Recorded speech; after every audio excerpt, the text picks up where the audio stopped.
that ball spinning with that ball spinning.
I want to start talking, but I also don't want to take away from this sky right now. Look at that sun.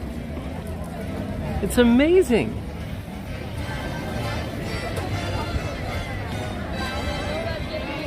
That is a beautiful evening sky here in beautiful Central Florida. I mean, that's amazing, right? Oh, cool. Well, I'm here. Welcome. Welcome, everyone, to Disney's Hollywood Studios. It's Thursday again. That means we're live, and we're here. We're ready for a night of fun. People are shivering. They're taking a picture where I guess they're acting like they're cold. I don't know. I don't know what the photo op is. Maybe it's with Olaf. But it's good to see you all. Welcome. Welcome to Hollywood Studios. We're going to have a great night here tonight. It is very people-y. There's lots of people. I have no lightning lane, anything. So we're going to see what it's like coming to the park at 6 p.m. without any assistance from lightning lane today, and see what we're able to do, what we're able to ride, if anything.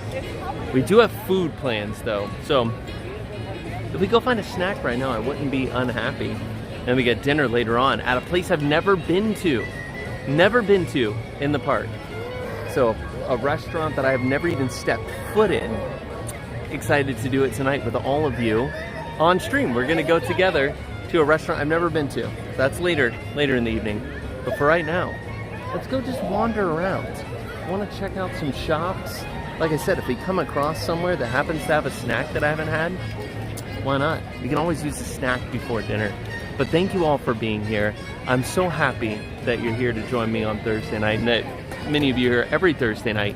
If you're not subscribed, consider doing it. Hit the subscribe button. Super easy. And then you can join us every Thursday. Also, make sure that if you have not already, hit that thumbs up. It helps us out so much. It lets us know you're enjoying the stream. But more importantly, it lets YouTube know that you're enjoying the stream. So we'll share it out with more people. So it'll be awesome. But guys, thank you for being here. I'm gonna flip you around here so I can stop walking with the camera. I have to hold it out further. Here, you guys complain about the widescreen. We're not gonna do the wide angle. Let's go back to normal mode. Let's go down, put on Sunset over here. Let's make our way down through the park. It's good to see all of you. Annette's here. Sean Rogers, what's up, buddy? Good to see you. Happy's Haunt. Nick, Nikel, Noel, Nikel and Noel. Brian, Andy's here. What's up? JJ, Mickey, Ashley, Karen, Tim, Mr. Cruise Fever. It's good to see all of you. Hey, I want to hop in this shop for a moment. I got a friend of mine that was just here on vacation. She said, I found this mug and I didn't buy it. It's a story you hear far too often. I saw this something I liked in a shop.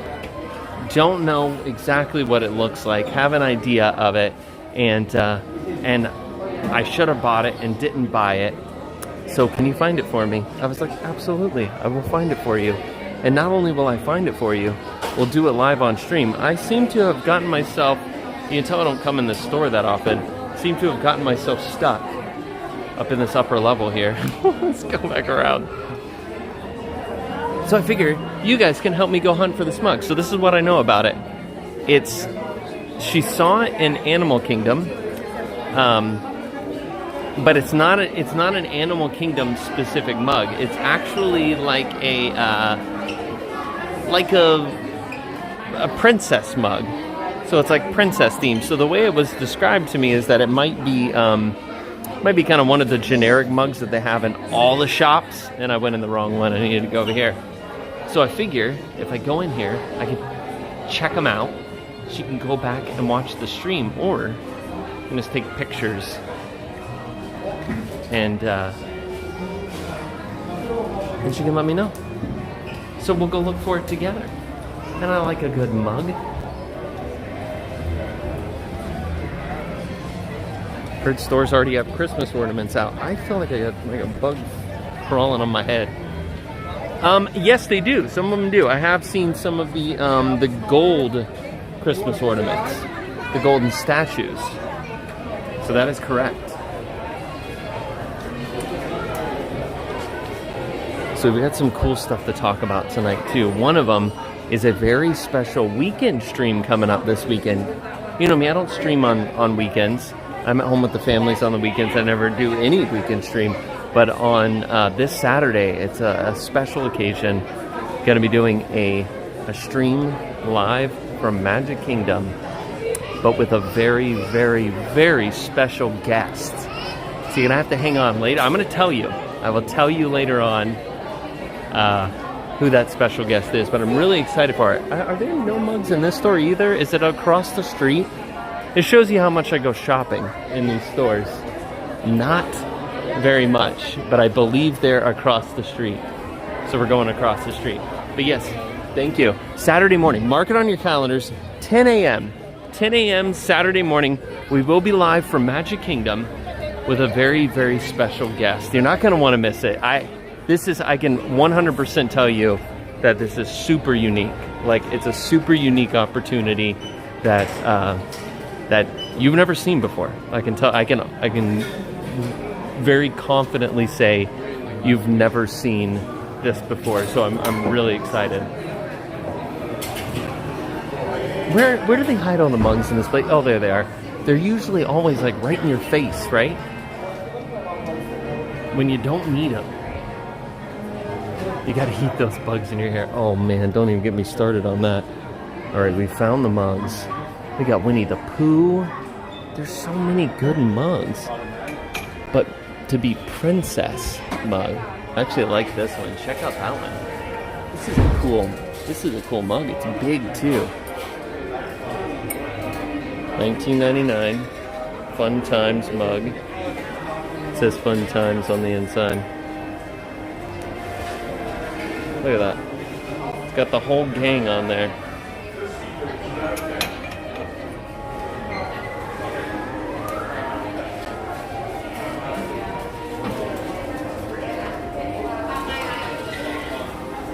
There are so many of these. I see all the guesses in the chat. That's hilarious. There's so many possibilities, right? Of who this will be on the stream with me at Magic Kingdom.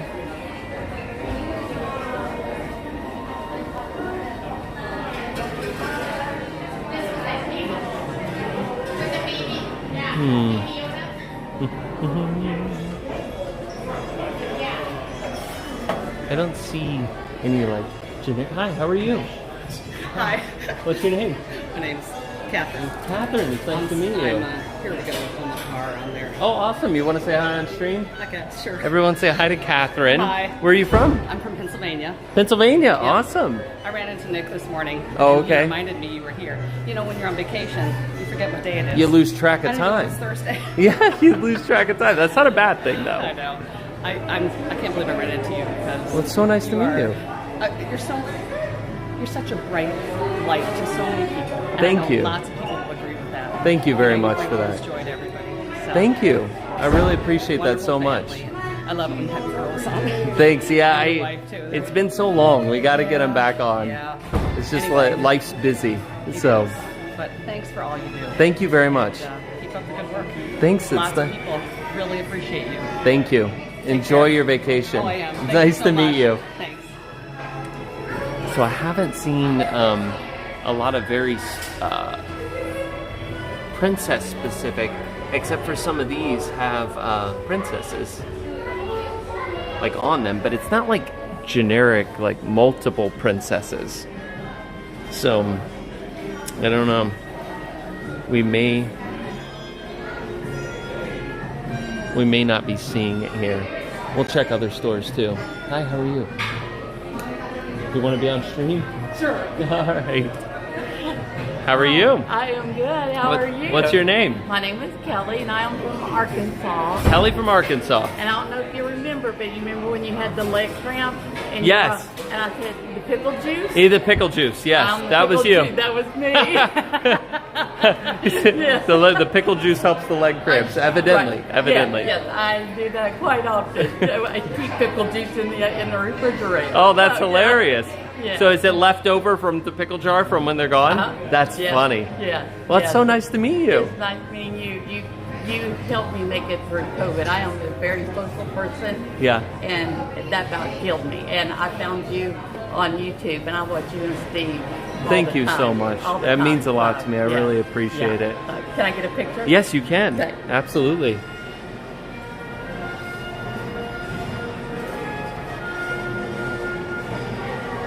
Thank you so Yes, much. it's so nice meeting Nice you. meeting you. Yes, enjoy your trip. Thank you. Yeah, Thank you. be We're safe. leaving Saturdays. We got a couple more Oh, days. cool. So you got plenty of time. Yeah, Go yeah. have fun. All right, thank Nice you. to meet you. All right, so I didn't see any other princess mugs, so we're gonna call it good in here and continue moving on.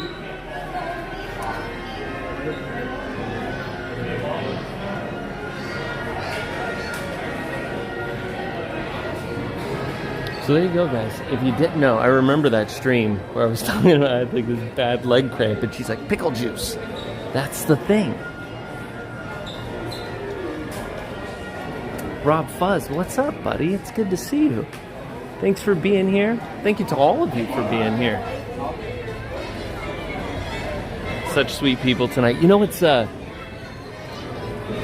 it's what makes it all worth it, right? Like, we come here, I don't even know how many of you are watching right now. The app's being weird today, and it just says 0, so I have no idea how many of you are there.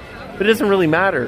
What matters is we're here and we're having fun, and that's what matters. Running into you guys who have these stories of how much you enjoy watching the stream, how it either helped you through a hard time, like we all went through COVID, and so many people talk about how much they enjoyed the streams and how much it helped them. And just if we had 10 people here, and those 10 people, their families are at home, and you guys are enjoying and you're having fun, and I'm making your night better, your day better, then it's all worth it. It's like it's so amazing. So I tell everyone, and I've said this over and over again, but no matter what, if you're nervous, some people just are, introverted, don't want to approach people, and especially when someone's live on a stream, don't really want to approach them, feel like they're interrupting, all of those things. I'm telling you now, there is no interrupting me. When I'm here because I want to be here, and I want to do the show, and I want you guys to come up and be a part of it. And if you don't want to be on camera, that's great. Come up behind me, tap me on the shoulder, just say I don't want to be on camera. That's perfectly fine. But I still want to meet you. I still want to hear your stories and get to see you face to face. So please don't ever hesitate to come and say hi on stream. because it makes it all worth it for me. So thank you so much to all of you and all the continued support. And keep coming and saying hi. Cricket Fox, thank you. It's good to see you. Chad, what's up? I don't bite. No, not usually. Oh, excuse me. Unless you run into rabid Cory, and then all bets are off. Zippity Doo Dug, welcome. Look at this plush. It's a huge sleeping Minnie Mouse. I mean, this thing is humongous. Leslie said, I saw you and I didn't want to interrupt. Never worry about that. I'm here to be interrupted. Look at this Mickey, he's sleeping.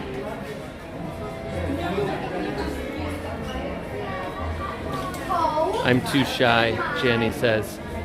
Don't be too shy. There's no such thing. Sorry. You're right. I loved the stream last week, Cory. Well, I'm glad. I'm glad you liked the stream last week and enjoyed it. I know it wasn't for everyone. It's one of like the controversial streams. It always surprises me.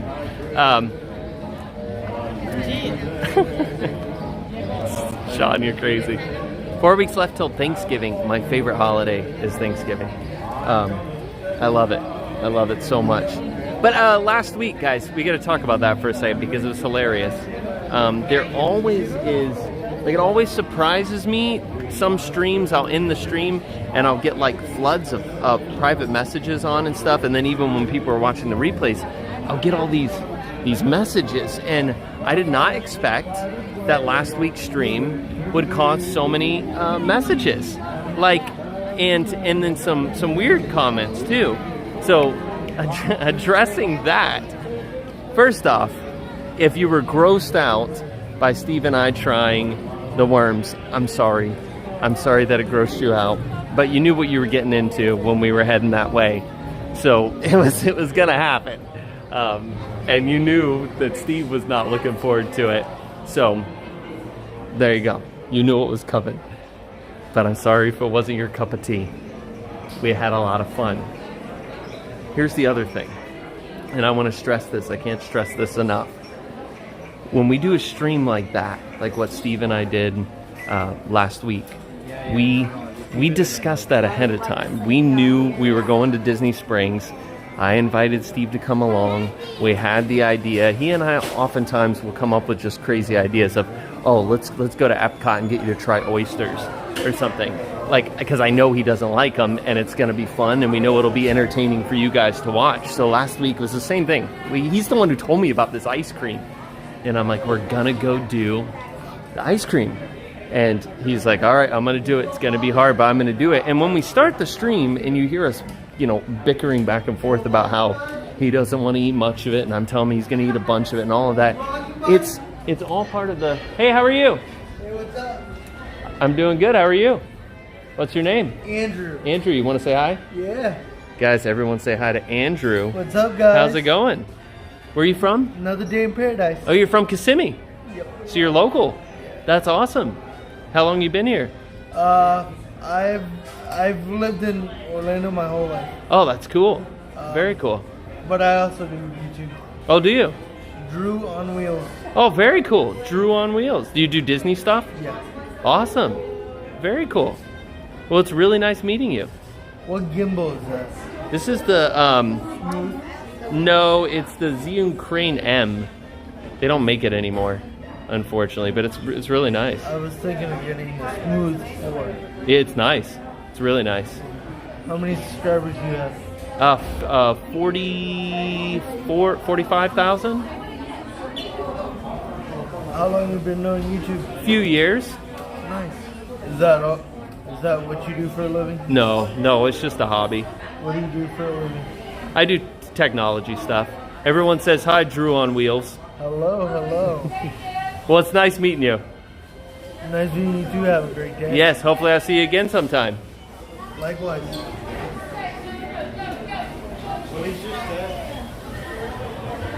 All right, guys, what was I telling you about? Oh, the stream. So last week, let's finish this up real quick. So last week, I said, hey, me and Steve decided to go do the ice cream thing. So anyway, these are the type of message that I get. You shouldn't be a bully to Steve. You sorry, I gotta crack up because I know how ridiculous it is.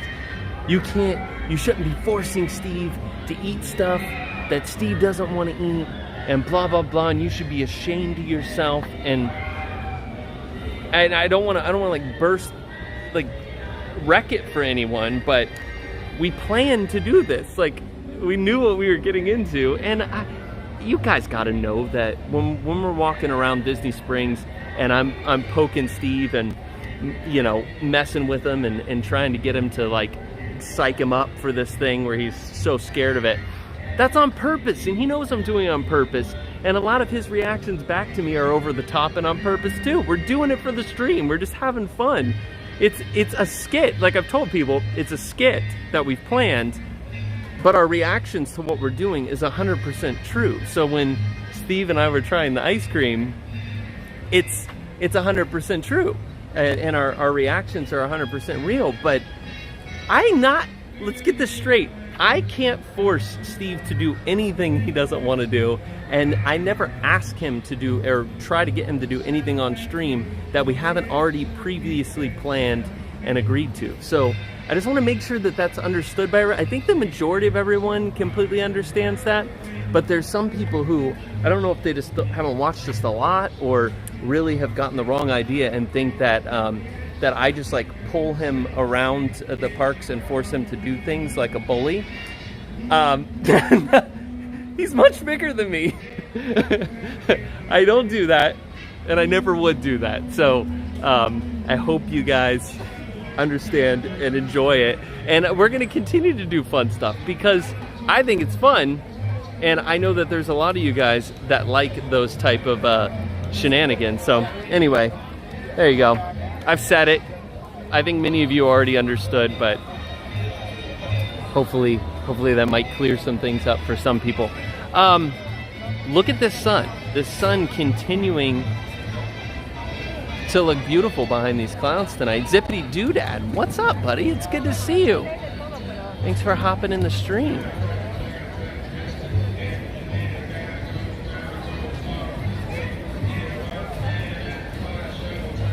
I love the Florida sunsets like this. It's so nice. And I know you get sunsets all around the country, but there's something about these Central Florida. We always get these really cool colors. Sometimes we get a lot of like pinks and stuff. It's just beautiful. You just kind of want to sit and watch it, you know?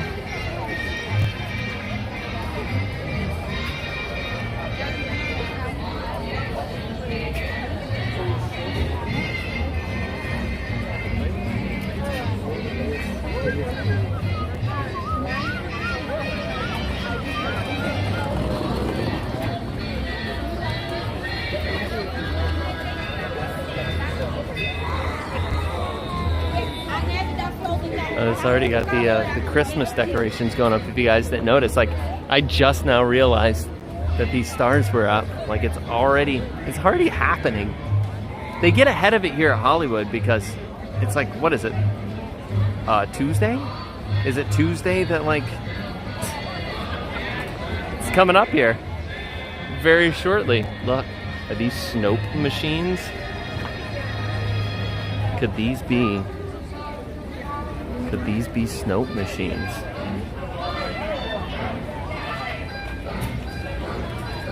You've seen it here first, ladies and gentlemen. The first sign of snope in Hollywood studios. We got Christmas lights here on these bushes too. But there's the snope machine. I want to know from all of you, should we try the snope this year? And by try the snope, I mean taste the snope. It's become an annual tradition here in Hollywood Studios that we come as soon as the snope starts and we try the snope. And by try it, I mean taste it. So what do you think? Should we continue the tradition this year?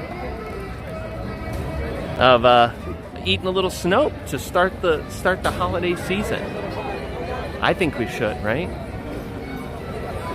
Oh yeah, no, it's never early. This is Disney. As soon as they take down the pumpkins, they put up the wreaths. It's how it works. And that will be happening here very soon, because Halloween's Monday. After that, it is full on Christmas. So to be clear, I've never enjoyed the snope. The flavor has always been very soapy, and it's never really been something that I like.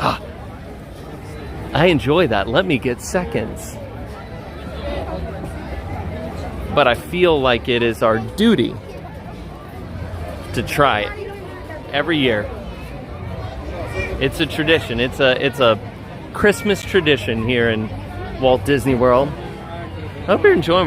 We are literally just strolling around tonight. So no big plans other than dinner later on, which I haven't told you where it is. Guys, if you weren't here at the beginning of the stream, we have dinner tonight somewhere here in the park, and it is somewhere I have never eaten before. Not just on stream, I've never even been inside of the building. Many of you know a lot of the places that I've eaten around the parks, but this is a place I've never been, ever. I love Rock and Roller Coaster. Man, I haven't been on it in a long time. Yeah, isn't it fun just to come and stroll around Hollywood? Like find things that maybe we haven't found before.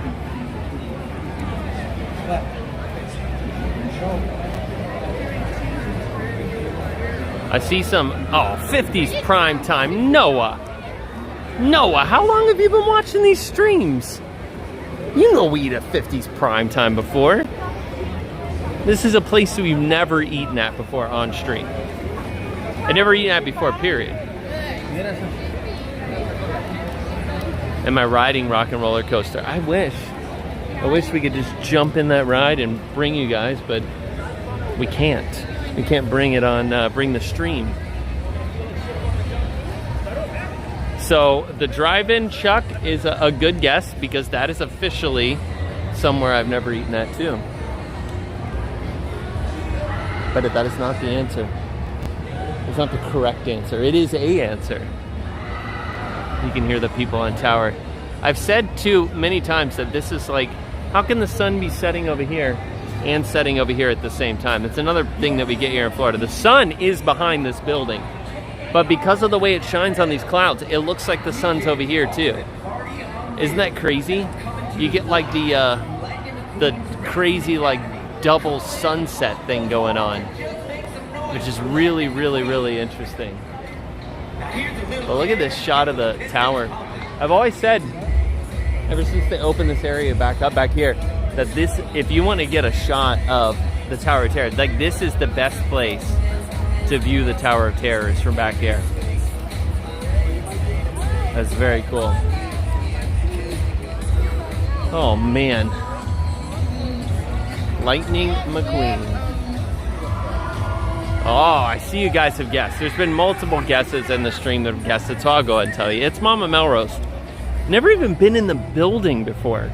So I have I've heard different reviews of Mama Melrose. Some people like it, some people say it's really good, some people say it's okay. I never really heard of anyone who absolutely hated it, until one of you are about to tell me how much you hated it probably. But it's somewhere I've never been, so I was like, you know what, we're gonna try it. We're gonna give it a try. You know I like Italian food. So I figured it's a place we haven't been. So come along with me and we'll get our spaghetti on. Hi from London. Well, Tony, welcome. Thanks for joining from London. What time is it in London right now? Are you like, let me think about this. Right now you're probably what, like 10 o'clock at night? 10, 11 o'clock? Or later? 9, 10 o'clock? I think? I might be totally wrong on that. No, you're probably later than that. Like midnight? Lynn says she likes the steak there. What's the menu like? I've never looked at the menu. Janny. I just said, hey, let's check it out. 11:30. Oh, there you go. 11:30 in London. Yeah. No, Mama's olives are to die for. I'll take your word for it. Greetings from Scotland. Welcome. Making spaghetti right now, Tron says. And I love some good spaghetti. You'll love it. The caprese salad is delicious. London's 4 hours ahead. Thank you. Got it. I will always remember. Until next week when I'll forget and I'll ask you again. Ooh, they've got calamari. I do like some calamari too. Do they have meatballs? Like a meatball appetizer? But see, my thing is, my thing is that I really want one of those. It's what I use to. There's a few things that I use to judge Italian restaurants, and generally it's the red sauce. Both the marinara and the bolognese. So the pomodoro and the bolognese. I want a good little bit of sweet, just a little bit of sweetness, but just a very fresh tomato sauce. But then for the bolognese, it's got to have that deep, rich, meaty flavor. And so what I'll generally do, because one of my favorite dishes of all time, chicken parmesan. Like if you ask me, like if I had to right now on my toes say what is, wow, look at all these snope machines. There's more up here. Look at them all. They're going snope crazy this year. I just realized this. Look. So, Ravello meatballs. Yeah. It's very, very hard to find anything that really comes close. So we got snope, and then look up here. There's a big snope machine right up here. And then there is a whole row, like it looks like some kind of like snope battle station right there. Look at them all. Look at them all. It's gonna blow like snope crazy. Isn't that crazy? That is like, this is the place to be right here. It's like a snope war station. So anyway, what was I saying? If you asked me right now to pick my meal, like my final meal, like I'm on death row for making Steve eat ice cream, so they're about to execute me, and now I gotta pick my final meal. It's chicken parmesan, hands down. I just like chicken parmesan spaghetti. But what I like to do is I like to go to an Italian place and to really try them out. I get chicken parmesan, which is going to get me the nice chicken with the red sauce on it. And then on the side with the spaghetti, I'll get the bolognese. So I get the meat sauce on the spaghetti so I can really get, so I can get a little bit of everything and really give it a go. And then for an appetizer, if they're making house-made meatballs, you got to get the meatballs. And whoever it was that said Ravello's meatballs here in Golden Oak in the Four Seasons, ridiculous. Don't even. It's really hard to come close to something like that.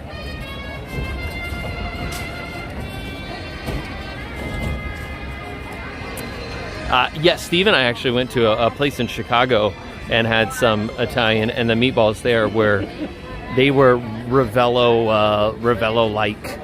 Steve thinks they were better than Ravello. They were different. They were made differently. Like Ravellos are a blend of different meats. I think the ones they were all just like ground sirloin, I think, in Chicago, and they were delicious, but they were just a little bit, they were different.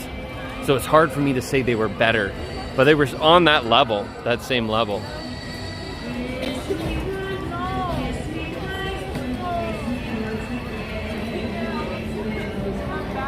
I get chicken parmesan every birthday. And you know what really changes chicken parmesan from place to place is how much the chicken is pounded out. And I'm kind of like, I'm a middle guy. Like I've had where it's just not pounded at all and it's just like this big thick chicken breast, which I'm not a fan of that. I've been the pounded out so thin that the chicken to breading ratio Well, it's not even necessarily the chicken to breading ratio being an issue. It's the fact that the chicken gets dry if you cook it. It's really hard to get it cooked perfect when it's real thin because you can't cook it too long or else it's just so dried out. So you gotta have there's gotta be a middle ground there. You gotta find the in-between where you have thick enough chicken that it's not gonna get dry, but that it's pounded out and nice and crisp. There you go. That's it. We gotta do a cooking stream one day at home, and I'll just make some chicken parmesan. I'll be like, this is the way. This is the way of the parmesan. My mom makes fantastic chicken parmesan. Like really good. She knows that's my favorite.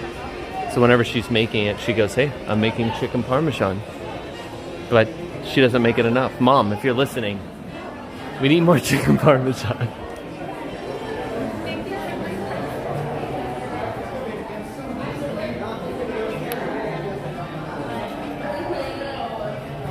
Look at this special mug. It's a Coach mug, you know?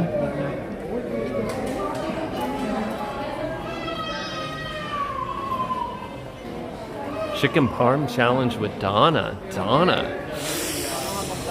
That could be a fun one. That could be a fun one for sure. Oh, eggplant parm. I like the eggplant parm too.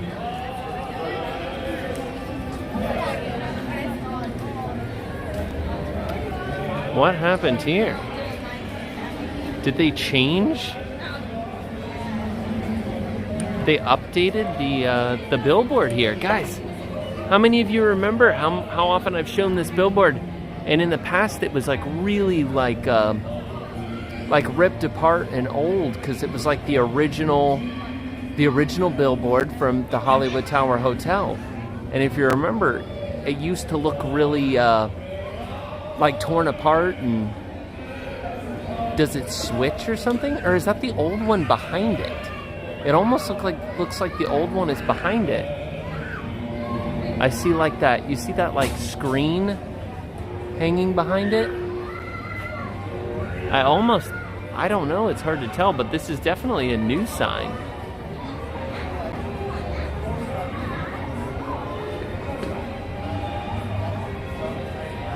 Oh, yes. Mom's watching it and she's gonna make some chicken parm.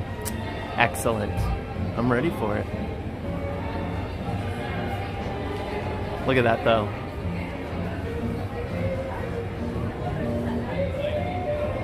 I have to go back and watch the old stream because I remember looking at this, and we've talked about it multiple times. It's kind of hidden over here, you know, behind the tree.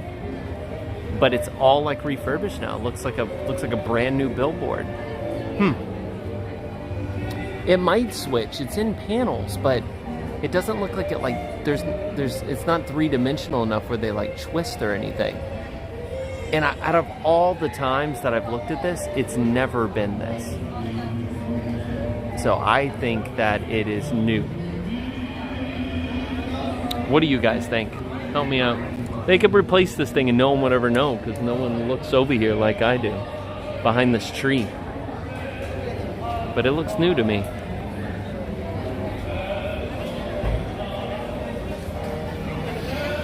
It smells Starbucks. And it really makes me want Starbucks. Coffee. Oh, you know what? I want to go look in the Starbucks because do you guys remember the pine cone? The hazelnut, like chocolate pine cone thing that they have over at, what was it? Backlot Express? And they would have it during Christmas time. Look at this! Again, where is the sun? It's all lit up over here now. It's very confusing because the sun's back there behind us. But I want to look in here because the hazelnut thing, the cone, someone said that they had it here now, and it's not even like Christmas time. But I figure I'd look in here to see what they do have. I don't see. Oh, I see they have they do have it. It's gold. And look at this. So they've got this pumpkin mousse, which looks actually good. But then look here. It's the Glimmer and Shimmer Pineapple Mousse, Golden Pineapple Mousse with toasted coconut crisp. Oh man. Caramel cream and a matcha sponge cake? Do we need to try this? I think we need to try this. Look at this thing. What do you think? What do you guys think? I think I'm gonna try it. I always, because I really like pineapple too. Hi, how are you? Hi, what can I get for you? Just that? Okay. Alright, just the mousse. And a cup of ice water. Oh, Stuff, yeah. please.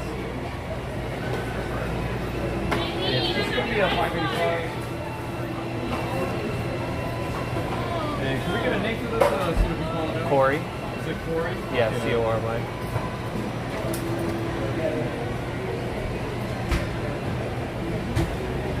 Alright, you are good to go. If you need like utensils, they're going to be at the counter. Thank you. I appreciate it. Thank you. All right. We got the pine cone. We're gonna try this thing. Like, how could you not? It's got. All right. Remember the flavors of what it says, so I can. Let's go back and look at this one more time. So we've got golden pineapple mousse on a toasted coconut crisp with caramel cream and matcha sponge cake. All right. All right. Take all that in, and now I've got to wait for my water.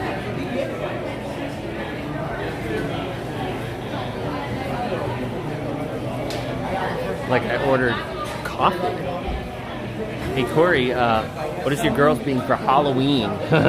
So, Taylor is going to be a witch. And these are their choices. What they chose, they wanted to be for Halloween. She wants to be a witch. And Lucy, her younger sister, is going to be a cat. So we're going to be a witch and a cat. So, I think it's cute. They're gonna look adorable. Steph's got all their the stuff all planned out.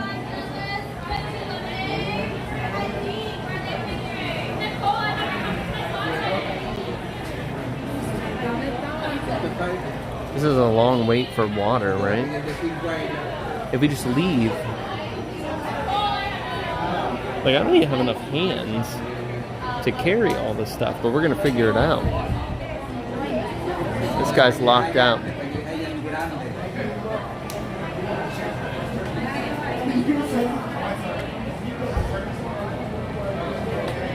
Everybody wants to be a cat.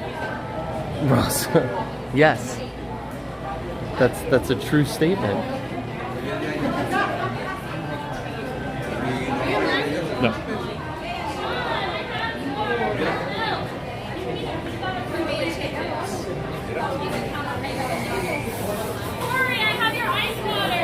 Gotta get the water. Hang on, guys. Devin, I have your shake and espresso. Thank you.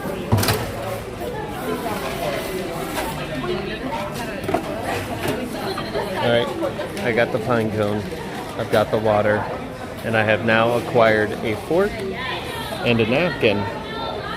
And I'm trying to take all of these things and not lose the most important one, which you would think is the gimbal, right? If I drop the gimbal, that would be a bad thing. I'd rather not drop my pine cone dessert. The priorities. The priority is the pine cone dessert.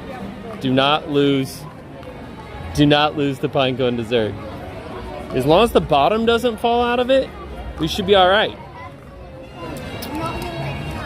Because the way that I'm holding it, it's semi-safe.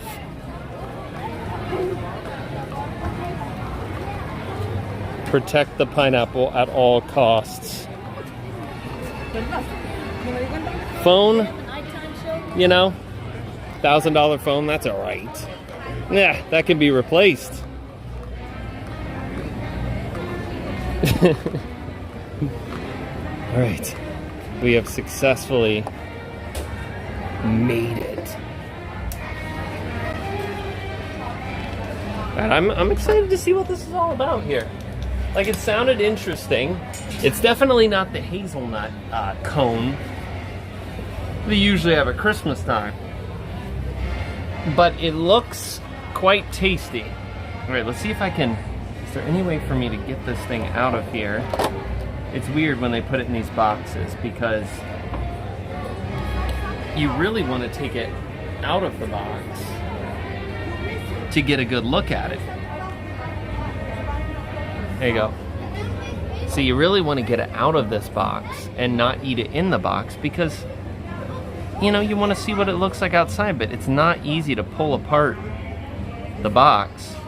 And I think if you tried to pick it up and move it out of there, that is just a slippery slope of danger. And that's why we're gonna do it.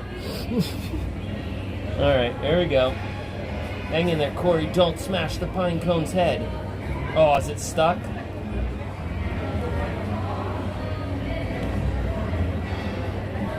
I did smash its head a little bit. But I got it out. All right. Look at it. It is very golden. Like, I just got a little of that gold on my hand, and look at it. It looks like gold paint. This is gold. It's golder than my ring. It is like golden paint. But there it is. It looks good. The only thing that didn't sound super appetizing to me about it was that it was matcha sponge cake. And if you guys remember, matcha was the flavor of the bug ice cream that we ate last week. So, I don't know.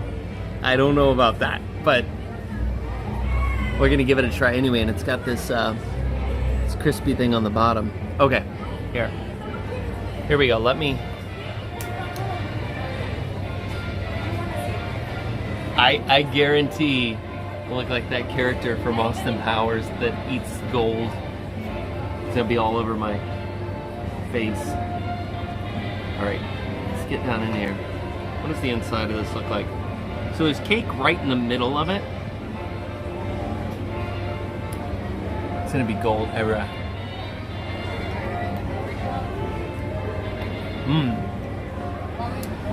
That's super delicious. It tastes like, there's a little pineapple. The cake, I'm not getting any matcha flavor from the cake unless that's just the piece on the outside there. It might be. But it's almost like a custard. You get some of that, the stuff on the bottom, which is, I believe, where the coconut is.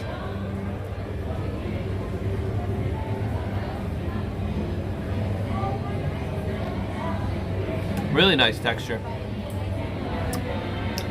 Oh yeah, there's pineapple and coconut in that. The coconut's great. The I think this is the matcha right here.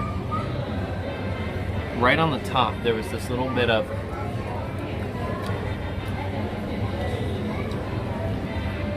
I don't know what that is.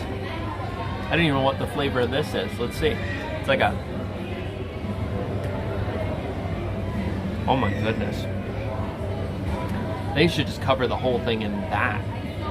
This is straight up like caramel buttercream frosting. Like, this is like the golden gem in the whole thing. Oh my... Oh, you can put that on anything and it would taste good. Even the bug ice cream. That is so good. It's almost like you gotta use it sparingly because it's there's not enough of it. So here we go. We've got the pineapple. We've got the bottom crispy stuff, and now we've got some of that caramel, like buttercream frosting stuff, all in one bite.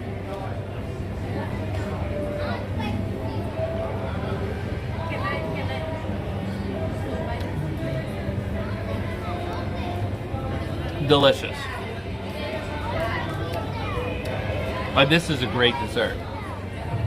Like, very, very good. If you like pineapple, the pineapple is very faint. It's not too strong. If you like coconut, The coconut again it's there, but it's not overpowering, and that creamy custard stuff is so good. 100%. Go for it. I don't even know what it costs. It was like $5.99, like $6, I think. Let me show you the inside of it real quick, just so you can see what's going on down in here. So there it is. This is the inside. Now I've been eating. You see the cake it's hard to see because the color, but the cake is only like from there to there. It's that little piece. The rest of this is all that custardy cream stuff all around it, and then that what is almost like a crispy coconut cookie on the bottom. You can actually see the coconut in it. Wow, really, really good. Highly recommend the pineapple mousse coconut thingy. I don't remember the name. It was shimmery, shiny coconut pine cone dessert. I'm not golden yet.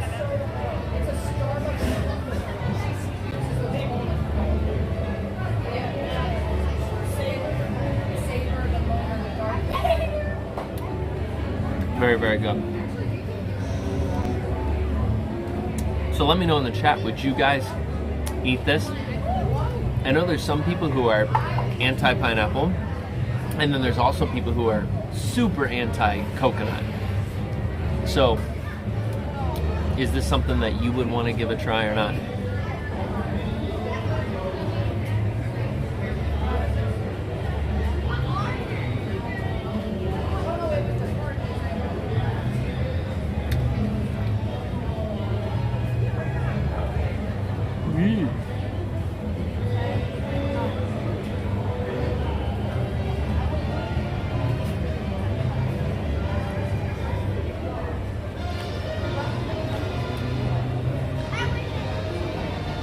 Seems like the consensus is I would eat it. Dessert before dinner, that's the best way.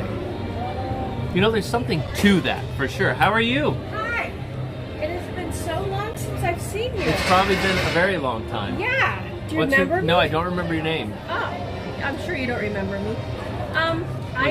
I'm Carrie. Carrie? In Ohio. Okay. And I met you at the 2019 Christmas party in December. Oh, okay. In the Magic Kingdom.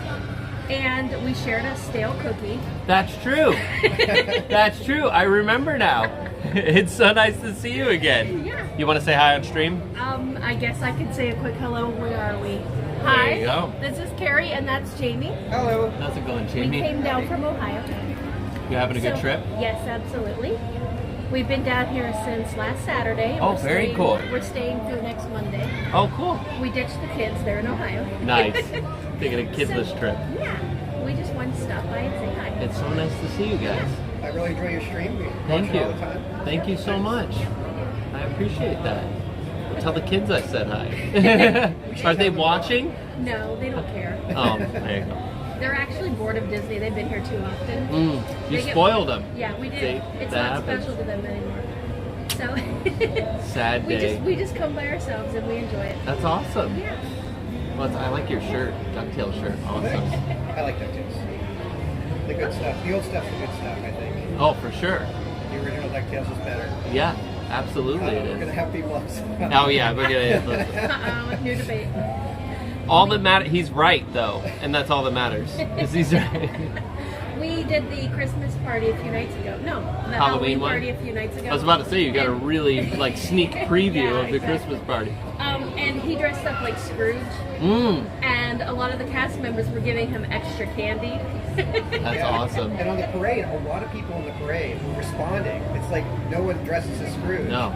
So like Daisy's Daisy. like going nuts. And She's like, "You got the money, the money, the money." That's funny. That's hilarious. It was funny. The A lot of character. fun. And then one of the guys that Musicians. dress up in orange and they do the guitar. Mhm. Yeah, one of him was making a big deal about Scrooge in the parade. It was really fun. That's awesome. Yeah, I'm glad you guys had a good time. it was great. You have to come back at Christmas time. Christmas is here soon. That's a little too soon. You're like 4 days away.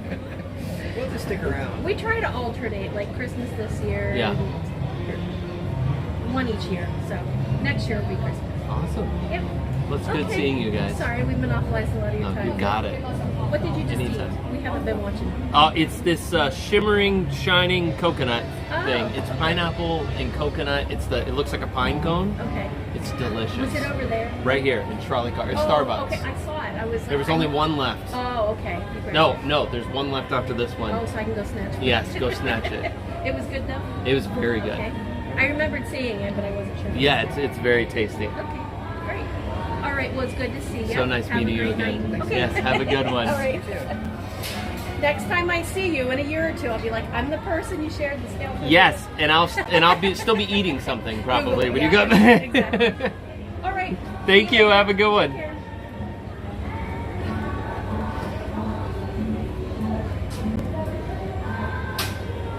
Look at that. The only thing I wish was that they would have had more of that buttercream stuff on there because it's so good. Let's see. Buttercream, crispy cookie. This is the last bite that it's full. I hope it doesn't fall off.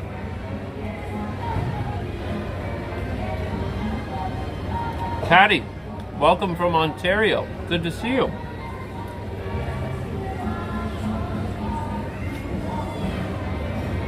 What were we talking about? We were talking about eating dessert before dinner. So, isn't that like a... I don't know if it's... I don't know if cultural's the right term to use, but is it culture? Is it like a geographical, like a...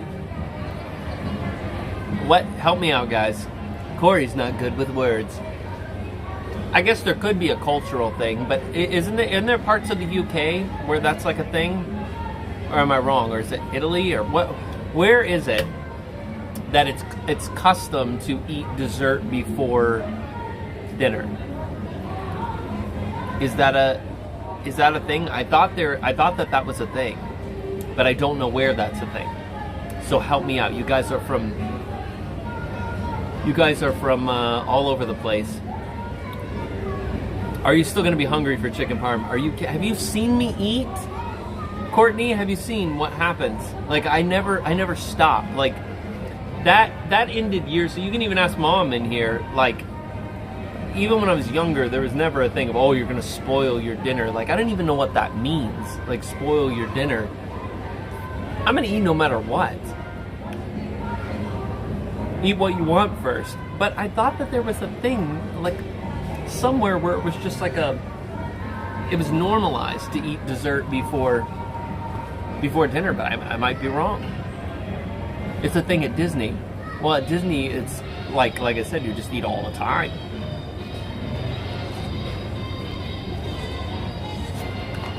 The cookie I got with the bite taken out of it. That was a fun night.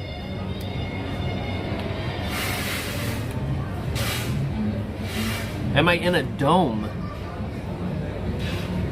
What do you mean, am I in a dome? Like, does the audio sound weird? I'm under an umbrella. So does the audio sound different right now?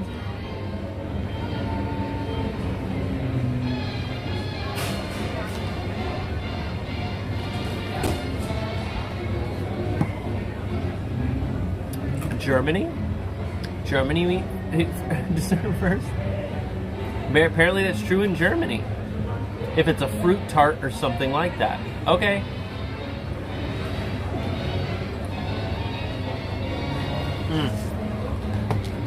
But I agree that I really think you should eat dessert first. Although, like, I very rarely order dessert in a restaurant. Like, it's just not something I do, like, regularly. I'll eat dinner and then I'm like, I don't need dessert. But when we're, like, on cruises or places where it's just there, I will eat dessert every night, and I will always eat it with coffee. Like, that's another thing, is at home after dinner, I'm never going to brew a cup of coffee. It's just not what I do.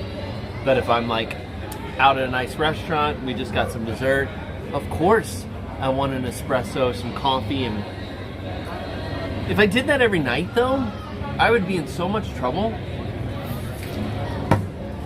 Let's keep walking, guys.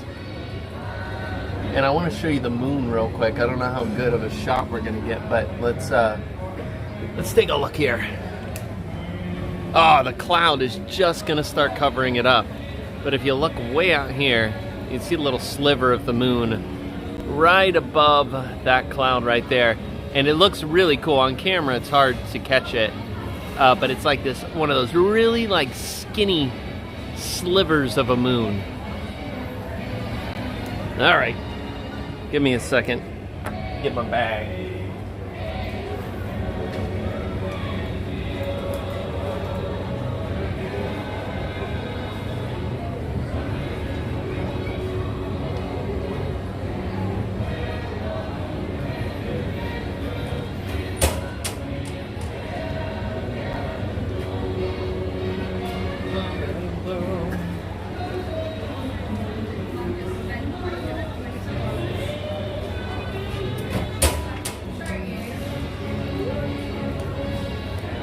All right, we are on the move. All right, really quick before we head, actually no, we'll just talk about it. We'll talk about it. Earlier I was talking about a stream that is happening Saturday morning, 10 a.m. at Magic Kingdom. I will be joined by a very special guest, and I haven't told any of you yet who that guest is. And I've seen many guesses, and the crazy thing is, a lot of those guesses have been on the right track. We've seen some guesses that were, I mean, either it's the right person or it's not the right person, but some of them have been kind of along the right track. But I announced earlier that at 10 a.m. Saturday morning, we don't usually stream on Saturday. We are this Saturday and from Magic Kingdom, and we're going to be joined again by a very special guest. Someone that we've had on stream before, but not in person, like with me, and certainly not in Magic Kingdom. But I'm really excited, really excited to announce it's a Disney legend, guys. Official Disney legend, statue and all. And super excited. We will be joined Saturday by Disney legend Tom Nabby in Magic Kingdom. He and I have been talking about this for a while, and I wanted to do this and go walk around and explore Magic Kingdom with Tom. Tom, those of you who don't know, and you have to go back, I would encourage you, if you're going to tune in on Saturday, to go watch our stream that we did where I interviewed Tom during the pandemic from home, and got a lot of his story and his background with Disney, how many years that he worked for the Walt Disney Company. But Tom has a very unique story when it comes to Disney. Was actually hired by Walt Disney himself as the original Tom Sawyer for Disneyland, and it had this relationship with Walt as a kid. It's amazing. And then ended up working at Disneyland. He was one of the original Disneyland cast members, and then also came over here to Orlando and helped build and develop Walt Disney World that we have today. I mean, some of his stories are amazing. I expect that he is going to point out some stuff at Magic Kingdom that we have never really quite seen the way that he's going to show it to us, and just really excited for the fun conversation, and really excited to go to Tom Sawyer Island with the original Tom Sawyer. So we will be getting on the raft and heading over to Tom Sawyer Island live on stream with the original like, how awesome is that, right? I mean, and hear all of these stories, it's incredible. So I'm super excited. Many of you have bought his book back when we did the stream during the pandemic, but we'll be posting the link during the stream to his book, so make sure you tune in, and if you don't have his book, buy it during the stream and support him. He's such a great guy. and if you buy it through the link that we'll have during the stream, he will personalize it to you. So you get a personalized signed book by a Disney legend. It'll be so cool. It's going to be a really cool experience. It's something that I've wanted to do for a long time, and you know, we've been juggling with dates. We've had to move dates around and stuff, and finally it's happening. We talked today, 10 a.m. Magic Kingdom. So tune in. It's going to be a fun one, a really, really cool, unique experience, and I hope all of you will tune in. And Happy's Haunt posted that link. So between now and Saturday, guys, watch that video. You'll learn more about Tom. You'll learn about his history, and because you know, as we're walking around the park, we won't be able to present things the same way that he did in that, you know, sit-down interview. So really a lot of history, and it's going to be a lot of fun. So it'll be how cool is that? Honora going to Tom Sawyer Island with him. He tells stories about, you know, the original Tom Sawyer Island in Disneyland.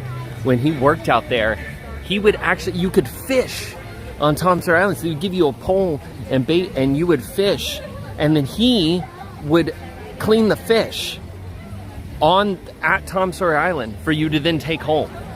Like, what kind of craziness is that? Like, when you think about that today, like, it's so crazy. But he bugged Walt until Walt gave him a job. But he also, there's some of the really crazy stories about Tom too, is he had to take his report card to Walt, because he's a kid, you know, doing this summer job at Disneyland. He had to take his grades to Walt, because if he didn't keep up his grades, Walt wouldn't let him be Tom Sawyer anymore. So pretty awesome.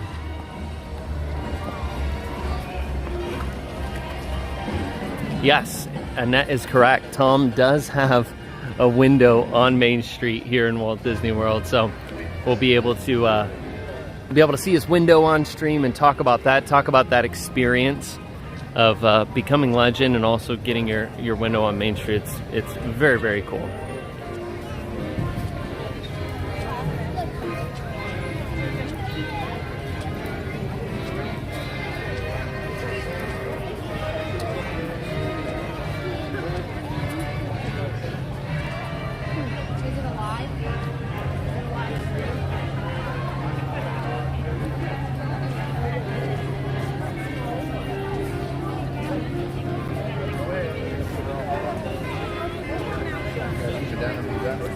I guess this Cory will stream with Braden from Mickey Views.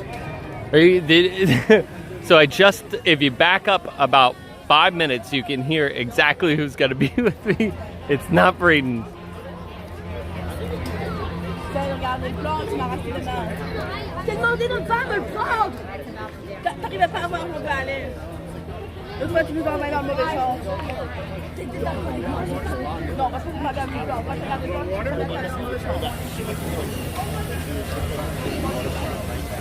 Yeah, guys, again, if you have not already, good point. Make sure you're subscribed. Look at this, Star Tours 10-minute wait. Make sure you're subscribed to the channel, and that you have your notifications turned on.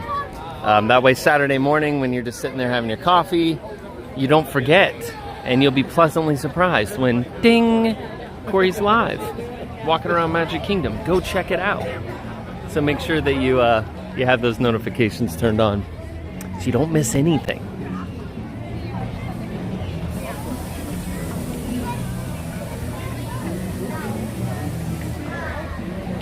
And you guys know me, like, if you've been watching the streams long enough, you haven't been part of the channel here, you know how much Disney history means to me. Like, I enjoy everything, the new movies, all that kind of stuff, but it's the classic stuff. It's the stuff that ties back to Walt that I connect with the most, that I really enjoy. I love the historic aspect of it all.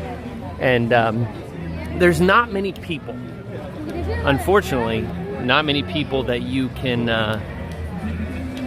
connect with personally that knew Walt, that got to spend time with Walt. Very few that you can say Walt hired me personally, or Walt signed my first check. There's a lot of really as you start to narrow down the pool very, very quickly. So anytime you have the opportunity to do something that special, I'm gonna jump right on it. So one of Tom's things that he talks about, which I think is so amazing, and I'm sure we'll talk about it on Saturday, is how during the development, because he managed the monorail system, which is pretty cool. He was like the manager of the monorail. When they were constructing the monorail, he actually walked along the monorail track from the TTC to the Contemporary. So just think about that for a second. It sounds like Wild West days of Disney development, but pretty awesome.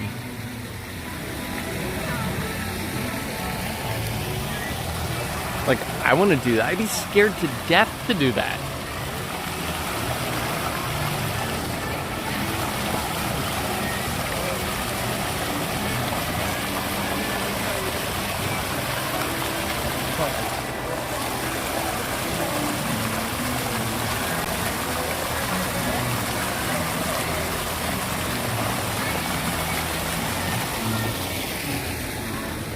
We'll make a loop around back here really quick. So, like I said, tonight we're eating dinner somewhere that I've never eaten before. We'll be eating dinner at Mama Melrose, which I've never, and I had said I've never actually even been in the restaurant before, ever. So I don't even know what it looks like on the inside.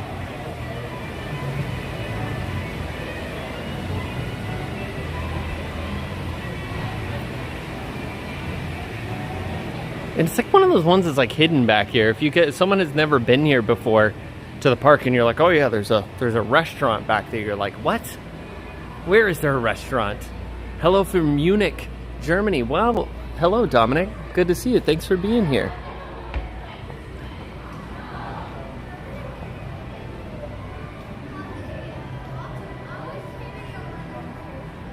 Now see, it's all hidden back here. Here it is.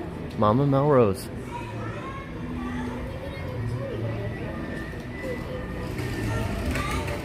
It smells good back here, I can tell you that, and there's a lot of people back here because they're waiting to get in to eat. So this is where we'll be tonight.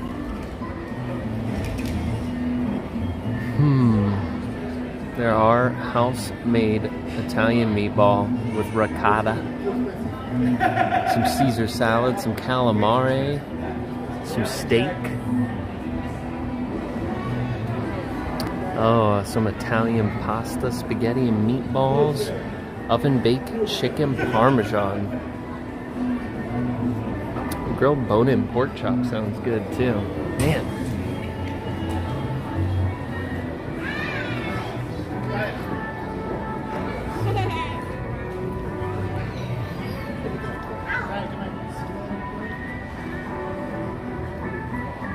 Yes, the Christmas store is still closed.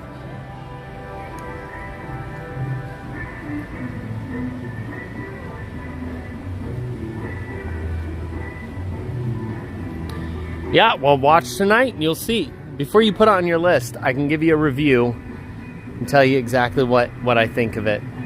Although my review might be different than your review, because let's face it, we all have our own opinions when it comes to food. I ate there when I was there 2 weeks ago, and it was very good, Barb says. Awesome. Well, I can't wait. Can't wait to give it a try. And it's kind of funny being that you guys are like, how are there still restaurants in Walt Disney World that you haven't eaten at, Cory? Because when you're all the time, I love to eat. Steph loves to eat. We love going and taking the kids out to dinner. And how have we not eaten at restaurants in Disney that are not new restaurants by any stretch? Have been here forever. There aren't.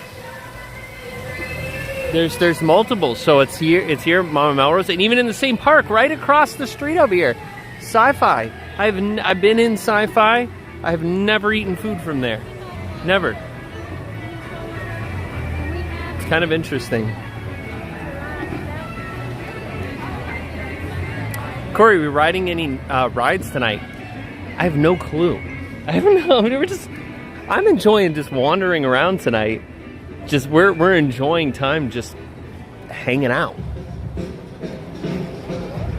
in Hollywood Studios, and this is what a lot of locals do that are here all the time. All the friends that I have and stuff, they like to just go in the evening after work for maybe an hour or two and just hang out around the parks. Just wander around, maybe try a snack, get some coffee, and just hang out.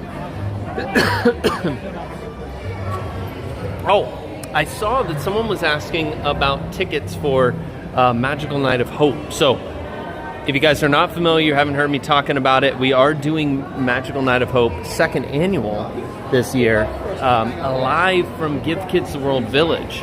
And I want to clear this up again too, because I've said this over and over, but it seems like it still continues to cause confusion.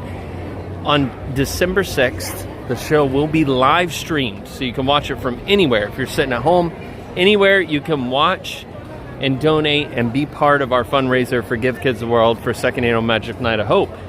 So that's happening no matter what. It's streamed, you can watch it from anywhere. But this year, we've been able to put together the show in a place that gives us space, that gives us the opportunity to have a live studio audience. And so anybody who wants to come and join us, you can. And you can buy tickets right now. All the proceeds go directly to Give Kids the World. And you can buy them at magicalnightofhope.com. Go there. Tickets have been selling. We've got a VIP option. We've got general option. VIP have been selling really good. And once they're gone, they're gone. We only have so much space in there, but it's only been out there for like a week, and you guys have already been buying up tickets. So if you're interested, you want to come join us, it's going to be so much fun. The VIP option is going to be really cool because you get the opportunity to come early, get in the venue early. It's at Give Kids the World Village, so with VIP, you're going to get to tour the main part of the village there, which is not open to the public, by the way, so you get an opportunity to do something you normally can't do. But you also get the opportunity to have a dessert reception. So when you show up, we'll have dessert for you.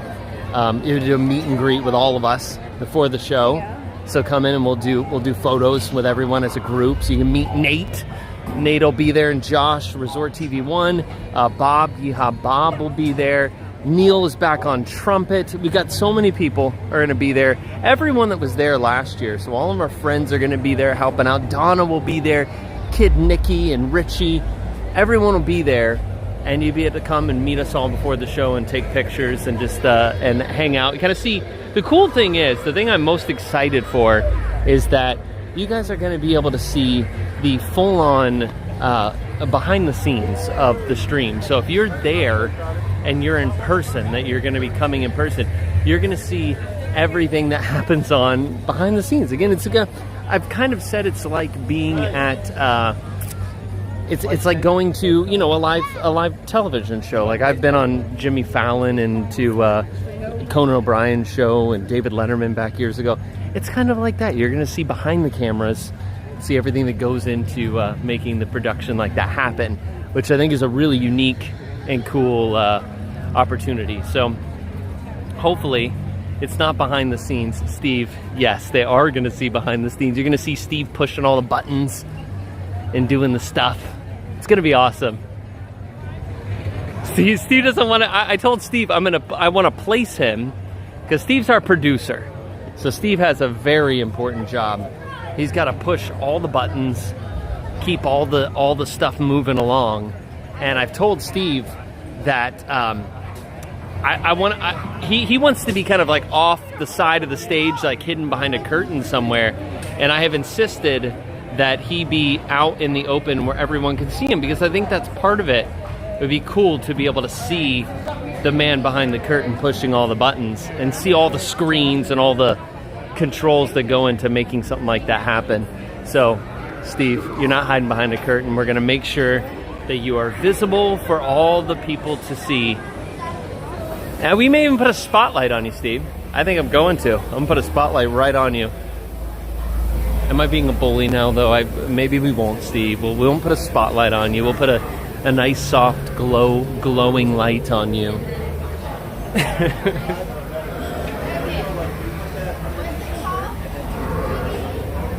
Steve, we know Steve will do a fantastic job. That's why he's in that position again, because he did such an incredible job last year. This dude looks so weird. Steve did such an incredible job last year, and we know that he will do the same this year. It's a lot of, you gotta have someone you trust in that position, because there's a lot of, he's at the controls, guys, the controls of it all, so.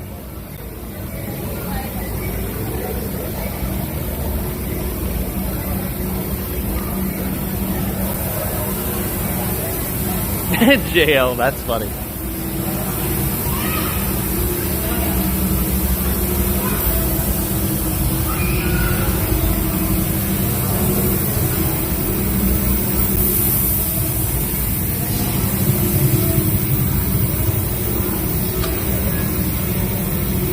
What are the chances that the single rider line is open over here at Smugglers Run? We're about to find out. Put the board right in front of the stage. It's gonna be close to that. It'll probably be over to the side, but you're definitely not hiding behind a curtain. I want the I see, and so Steve, here, I need you guys' help, please. So Steve can't later on say, listen, no one wants me out there, you're just doing this to put me out in front of everyone. We're gonna vote right now, yes or no. Do you want Steve to be visible so you can see him running the controls, or do you want Steve to be hiding back behind everything, like the Wizard of Oz? I wanna know what everyone thinks.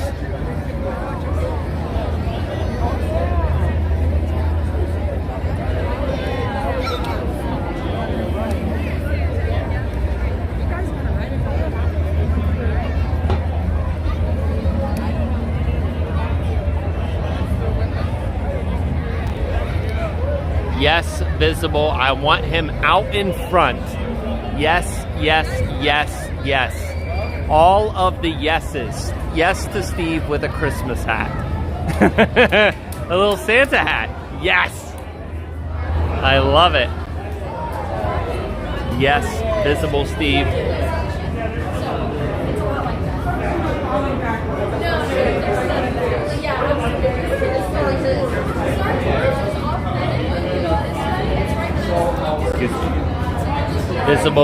Visible Steve. That's what we want. Oh, in a kilt.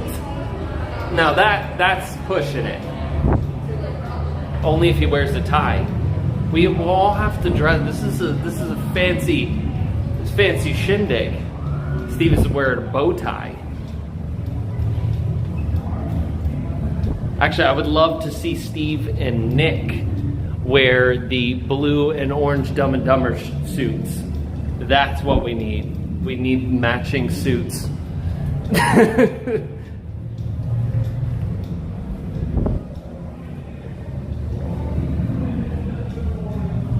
Pick a side. We'll take this side. Is the single rider open? Yeah, we're in the single rider. So there you go, Steve. It's pretty,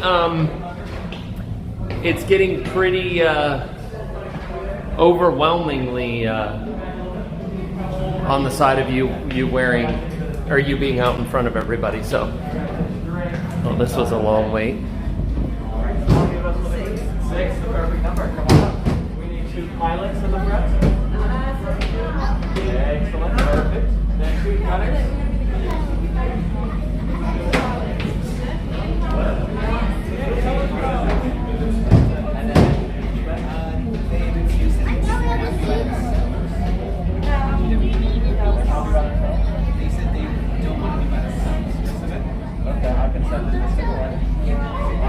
Single rider, we have a space for you already inside the ship here, Awesome. okay?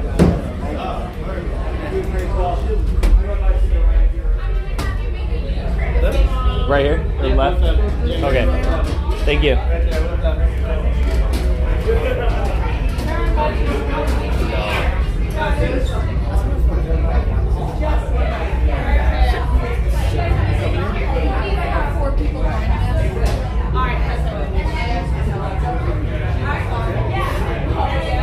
All right, we are in.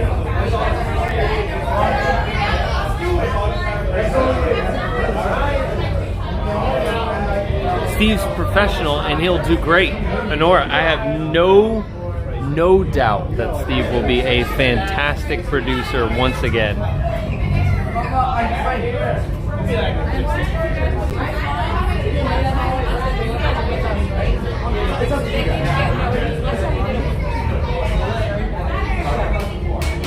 It's really up to y'all, wherever y'all want to.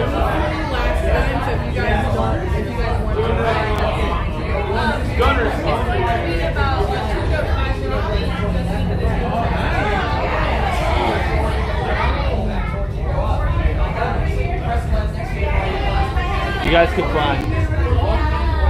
As long as you're good.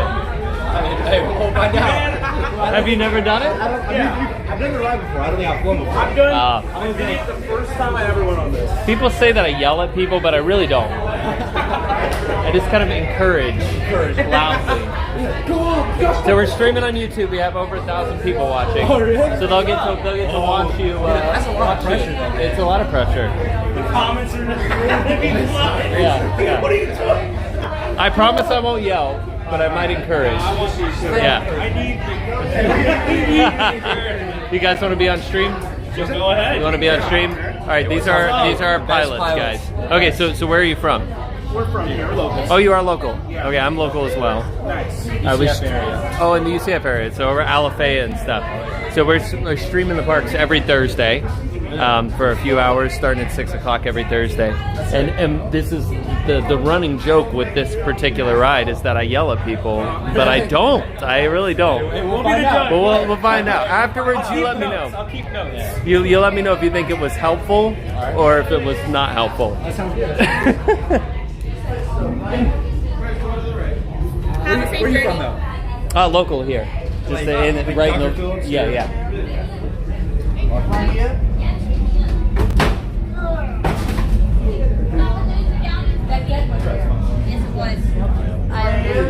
right there. Good luck to you all. You might need it. Today's flight takes you to the planet Corellia. You will be intercepting a first-order train shipment of coaxium. Gunners, you play the part. Pilots, line up behind the train. And engineers, you harpoon that precious cargo. Now, despite what you may have heard, my friends, when you work for Onaka Transport Solutions, there is no need to worry. Everything is precise, professional, and... What do you mean, system failure? Well, that's what you mean by system failure. Of course, I repaired the power couplers. I mean, not personally, but I had someone repair them. I think I had someone repair the power couplers. Never mind that. R5, access the emergency power supply. Offline. Left, I think. What good is an emergency power supply if it's not ready in an emergency? This is unacceptable. I have a ship ready, a crew waiting, and nobody is making me any money. Does anyone have a lantern, a lightsaber, a little... this is ridiculous. Follow the crew member and we'll get this fixed right away, my friends. Go. This way. For your safety. Yes, right this way. This way, sir. Por favor, permanezcan sentados y cuiden a los niños. Gracias. You can stop right here if you're gonna walk in. Yep, you're good. Stop. You good? Okay. Go ahead. Head in for me. Go in. Here, go. Can you unplug your Yes. Thanks. You're killing these noise. Sit anywhere. You guys can go around. Thank you. What do we got to do? Do you sure you want to fly again because you killed us last time? Alrighty, let's get these butts in this Mama died. Buckle from the outside to the inside for me, everybody. You're gonna buckle from the outside to the inside for me. You're gonna buckle up from the outside to the inside for me? Okay, my two pilots, I'm gonna tell you, just 1 second, you're going up and down today. Up, you wanna pull back. Down, you wanna push forward. Okay, left and right, left, right, baby movement, because it's very touchy. My gun is flashing lights, you hit them. Circle buttons, your missile, square buttons, blast them. Shoot the bad guys, don't let the bad guys shoot you. And my engineer is flashing lights, yeah, they're all of them. Alright, I'm gonna try and switch to everybody go ahead and pull widescreen those here, yellow guys. straps for me. Yellow It'll be a little darker, but when it lights up, you'll see. Right, that's all I got you. She pulled on my strap for me. That was very nice. No one's ever done that. Flight engineer, repair test. Hit your flashing button. Don't hit that button yet. Engineer. Don't hit that button yet. I love it. Right, pilot. Push the flashing button to take off. Pilot on the left. Move your stick to fly right and left. Oh no! Pilot on the right. Pull back on the stick to fly out. And push forward. Where are we going? Weapons are online. And that is the first time we've not hit that ship in a long time. Left pilot, hit the booster. Hit the boosters! Blue button! Make the jump to light speed. Send it, Pete!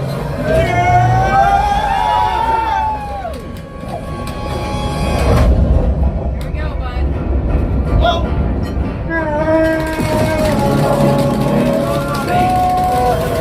Alright, stay behind the train! Yes, keep doing it! Look on to us. Make the basic action. Go right! Right! Behind the train! Oh no! Wrong way! The other right! What's going on? Where are we going? That's right! Stay behind the train! We're trying! No! Well, my friends, that could have been much worse. Uh-oh! Okay. It's not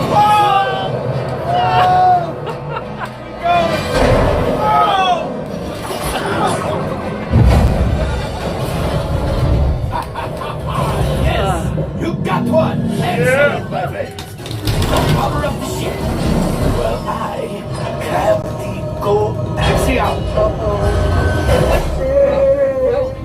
You see, just as I promised, my friend. Now that the resistance has prevailed. Get behind the train! Up, up, there you go! Stay! Stay! Stay! Stay! Come on! Come on! Come on! Come on! Come on! Now we're so close! Keep shooting! Keep shooting! Come on! Yes! Yes, yes, yes! We got the coaxium! I will grab it! You keep up the plate! Punch!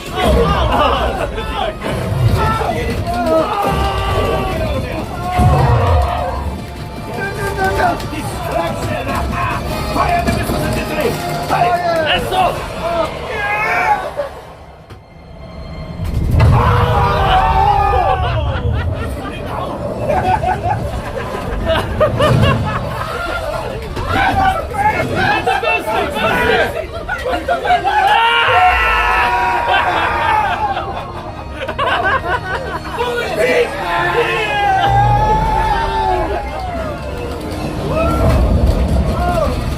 Oh no! Oh no! What's going on? Watch out for the asteroid! Chewie's right. We cannot let them follow us back to the resistance. He's down. Did it? Oh yeah! Watch out! Oh no! Great job, Budget. You retrieved 2 containers of coaxium. This will greatly help the resistance. You have heard the first order and made Chewie proud.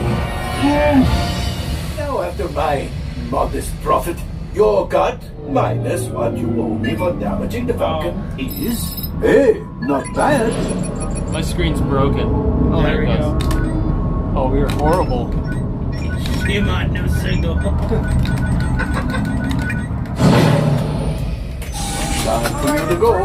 Don't worry, payment is on the way. If you leave anything behind, I promise you I will sell it for credit. Hey, I gotta make a living too. I know do not like to pay recruits back, which means you might not be getting paid either, just to let you know.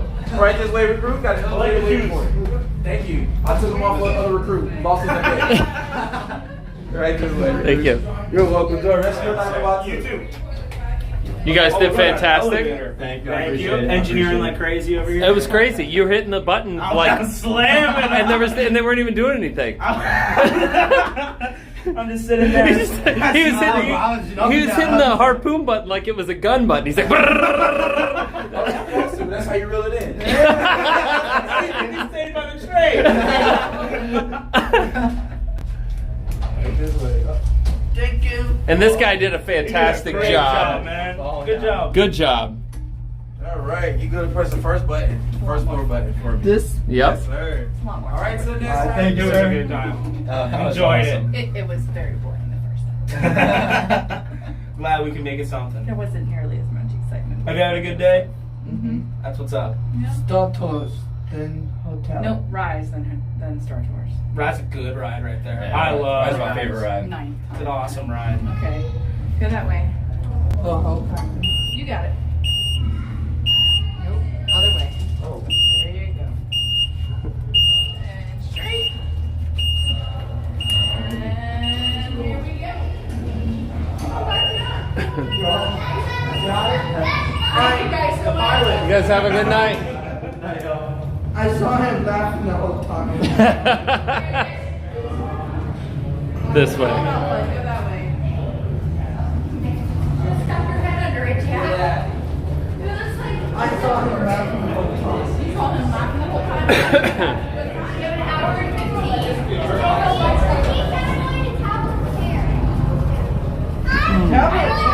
That was fun. I say that this ride is very much like, there's certain rides that are only as good as the cast members that are running them. This is one of those rides that it truly is only as good as the people you're riding with. And when you have a fun group that really gets into it, it's a lot of fun. It's a lot of fun. It's a different experience. That's why it's another one of those attractions that's just kind of like, it's like a different experience each time because it's so much based on the people who you're riding with. And we had a fun group. That was fun. Good times. Oh, a cast member was fantastic too. Someone was giving him a hard time because he was wearing just like regular sneakers. He had like Nikes on, and the guy's like, "What happened to your shoes, Mr. Batu Man?" He goes, "I stole these off of somebody." All right, very good. Thank you. Ready if you are. All right, let me switch this back around here, guys. Well, if we only ride one ride tonight, that's a fun one to ride, right? That's always a good time. You can't come to Hollywood Studios and not ride Smugglers Run and have a good time.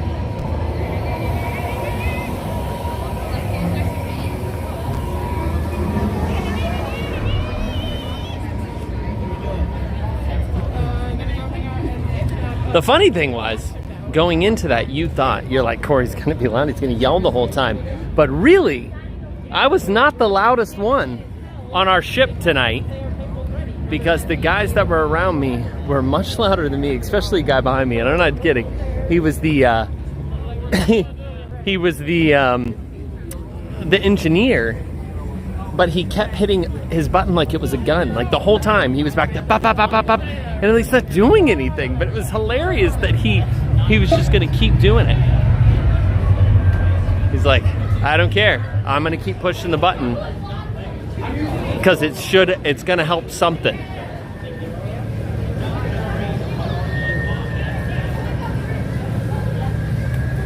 Alyssa and Neil, it's good to see you. San Antonio Steve. The Texas Steve. I did yell. Define yelling. All stars in a row.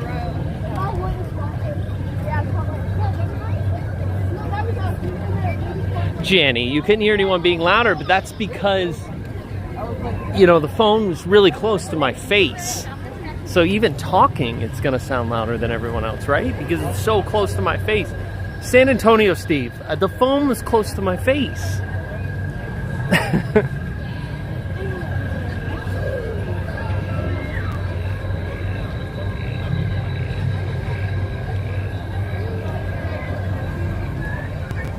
No, you don't keep hitting the button to reel in the train.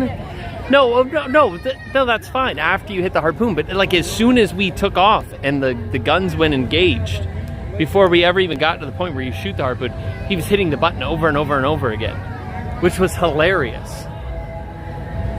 Steve needs a Christmas golf visor. Well, with like Christmas lights on it, like a wreath in the front. I don't disagree with it. Sounds good to me.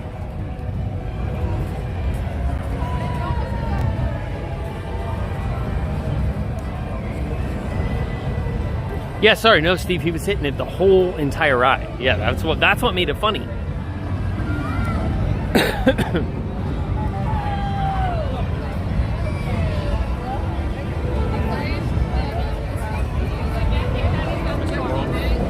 What's up? How's it going? Yeah, it's good to see you guys again. I remember it. Last time I saw you was in Magic Kingdom, right? It was like it's good to see you again. It was like Christmas. Yeah, it was. You want to say hi on stream? Sure, yeah, what's up? Guys, Pittsburgh Disney fans. What's up? It's good to see you guys. This is your first day of the trip. Yeah, we just awesome. this morning. Here for 9 days. Oh, you just landed today. Yeah. That's cool. So we were at Epcot and hopped over here. We grabbed dinner. We're like, okay, we're gonna come over here. There's more desserts over here. It seems like Yeah, right now. yeah. I just had a good dessert. Yeah, we saw It's that pine cone. It's so good. Yeah, Go eat that. It's so good. Where'd you have dinner? At Epcot? Chef de France. How was it? Yeah, it was our first time there. It was okay. Mine was okay. He really liked Yeah, it. you know what? For the price, the portions actually were pretty worth it. It was pretty solid. From a Some places Disney you go to, standpoint, you yeah. get something really small. Yeah. It was actually pretty solid. Well, I'm trying Mama Melrose tonight. Never been. We're there Ever. next Thursday. And I've never even been in the restaurant. Oh, wow. I know. So I'm trying tonight They for have the a first really- time. They have a good cannoli dessert. Oh, really? It's pretty. Well, I had dessert first, so I should have dessert after too. Just kind of. Correct. Yeah, it's like It's a bookends, sandwich. right? Yeah. That's what you gotta do. But hey, thanks for always streaming. Thank you. And, I appreciate it. We always try to do our super chats about Dumb and Dumber. Yeah, I love it. I love it. Seabass and It's the so boys. good. Yeah, Seabass and the boys. I love it. You guys have been supporting me for a while. I really appreciate it. Thank you so much. We got your pins in our living rooms. That's That's like our like. That's awesome. Thank you so much for being in the streams. Yeah, let's do it. I feel like we know you and like your whole family. Thanks, Cory. Thank you so much. So nice seeing you guys. Yes, enjoy. Thanks. Have a fun trip.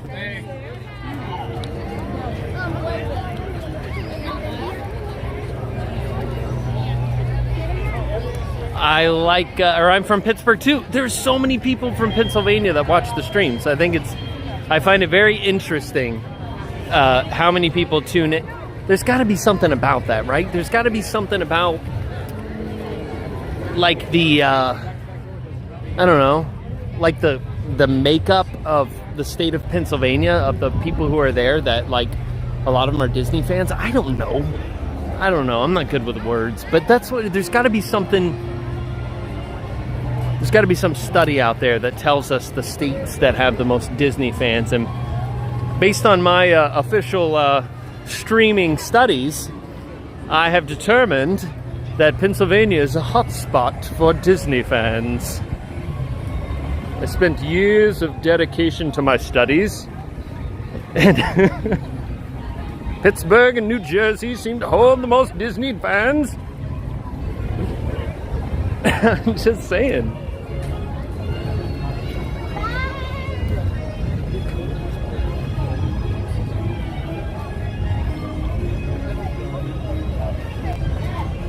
Steve was a glittery gold pine cone. Wait, it was a glittery gold pine cone. I swear. I swear I thought you just called Steve a glittery gold pine cone. That's hilarious. No, you were actually saying that you were telling him what I ate was a glittery gold pine cone. But I read it as though Steve is a glittery gold pine cone. I was like, that's funny. I don't care who you are. That's funny.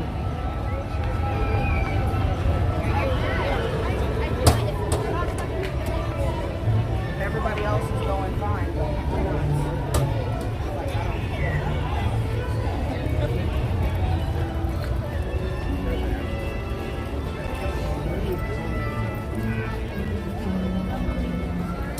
There you go, Pittsburgh Disney fans in the chat, guys. Everyone say hi. Thank you for all the support. Jesse, I'm not sure stringing up all these lights was such a bright idea.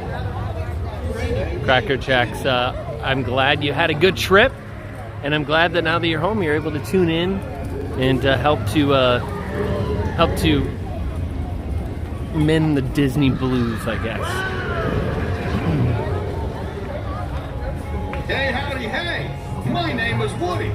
From Pennsylvania, and I'll be there in 2 weeks. I'm telling you, if you live in Pennsylvania and you're watching this, you'll probably be here in the next month. Jersey fans here. Tom, it's good to see you. Thanks for being here. There's a little lightning out there in the distance, and then we got these spotlights from around the Chinese theater.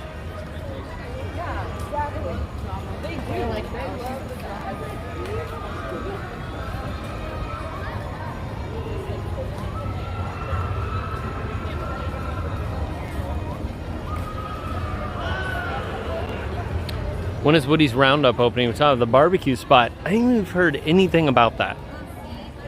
Nothing. It's weird too, because announcements are sometimes very bizarre here at Disney, where suddenly they'll come like out of nowhere, like when you least think, and it won't be very far in advance. It'll be like, oh, next week we're opening up this barbecue restaurant.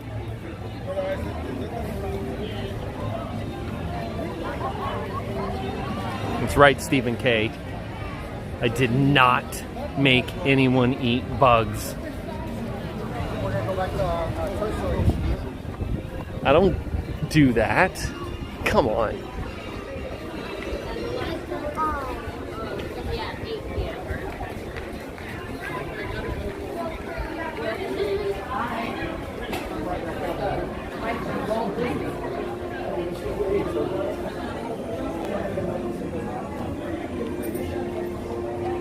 I love how Walt looks so serious there.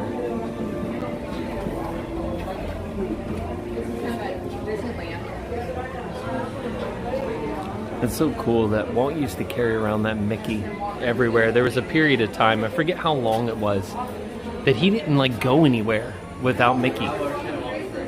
It's just so cool to think. Walt walking around with his Mickey. We've talked about a lot of these pictures before. I don't remember how much in detail we went. There's a lot of history behind each of the photos in here. If you know the history about it. Like this one, for instance, is the last photo ever taken of Walt in Disneyland, which is pretty interesting.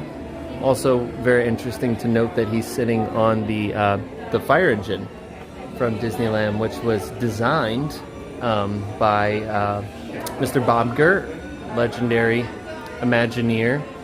Bob Gurr designed the fire truck.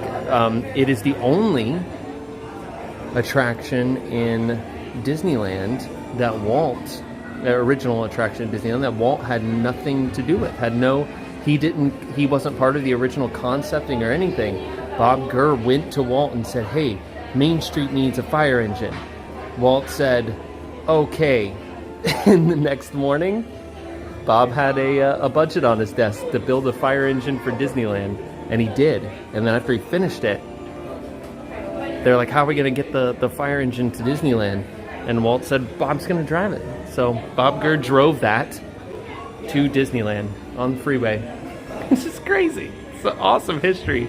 And then this is the last picture of Walt taking the parks. And look how happy he is. And I talk about Walt, or Bob Gurr talks about like his favorite attractions that he worked on. I mean, we got the man who designed the People Mover and the monorail system, and very heavily had to do with Haunted Mansion and so many great things. But when you ask Bob Gurr, what was your favorite project you ever worked on? It's this fire engine, and it's because of all that history, and because he's got this picture, the last picture of Walt, and looking so happy in Disneyland. It's pretty cool. A lot of really cool history behind just a photo. Behind just one single photo, you look in here and there's so much history behind it, which is so cool.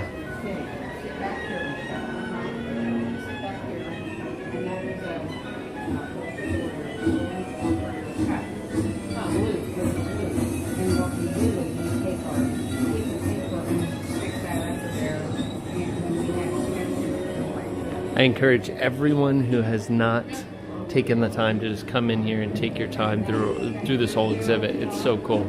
And so many people just come in and they just kind of overlook it, you know, and just they walk through to go back and watch whatever the preview to the next movie is. But there's so much in here.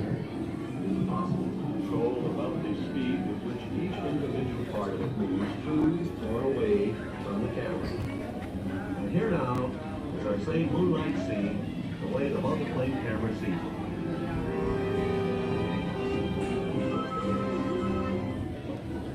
I love the picture from the Hyperion Studios up here. It's really hard to see because it's dark, but that sign is so cool.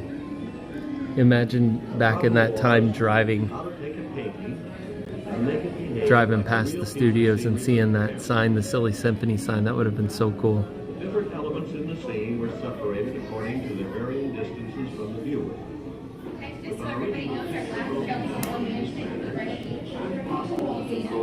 Any truth? Mama Melrose being run by Olive Garden. I'm going to tell you right now, you will know tonight. I've made my opinions very well known about Olive Garden. And if Mama Melrose is ran by Olive Garden and if the food quality is comparable to Olive Garden, you will know that tonight. Look at this. Look at these old electric cords, and it's so cool. It's a miniature diorama of Granny's cabin. It's hand built by Walt himself. Isn't that neat? So much detail to it too. It's hard with the reflections, but look at that.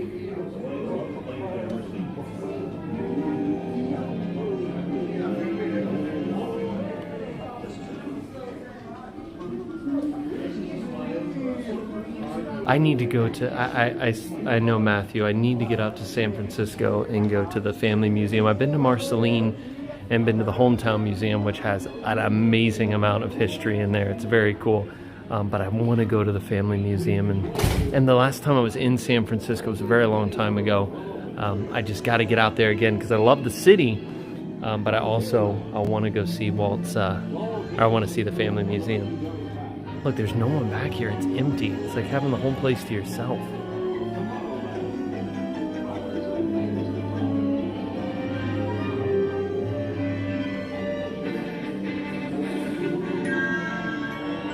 Oh, the music in here too.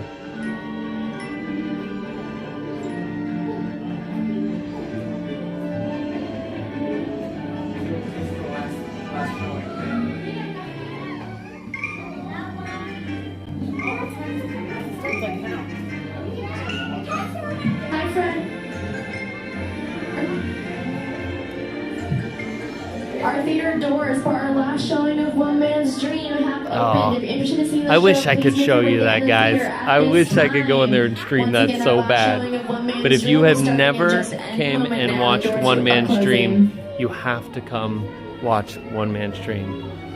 You have to do it. So make sure if you've not watched it, you come and you watch it next time you're here. Sometimes it's gone because they have, something, a preview of a new movie. But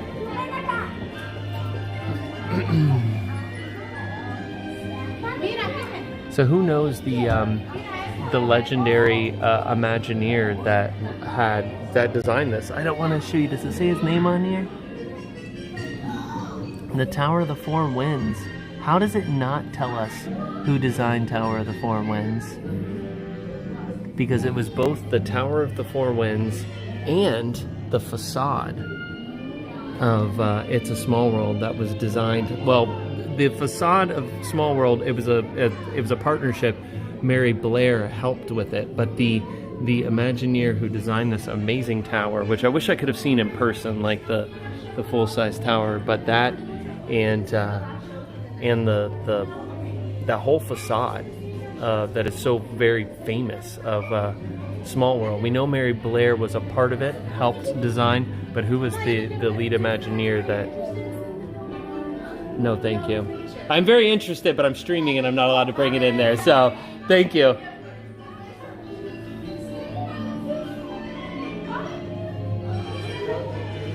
I see Mary Blair, which, yes, Steve had it. Rolly Crump was the Imagineer that was in charge of all that, and Rolly did some amazing stuff. If you don't have Rolly Crump's book, go buy it right now. Incredible book. You want to talk about a cool book? We were talking about Tom Nabby's book. It's fantastic. Bob has some books that are great.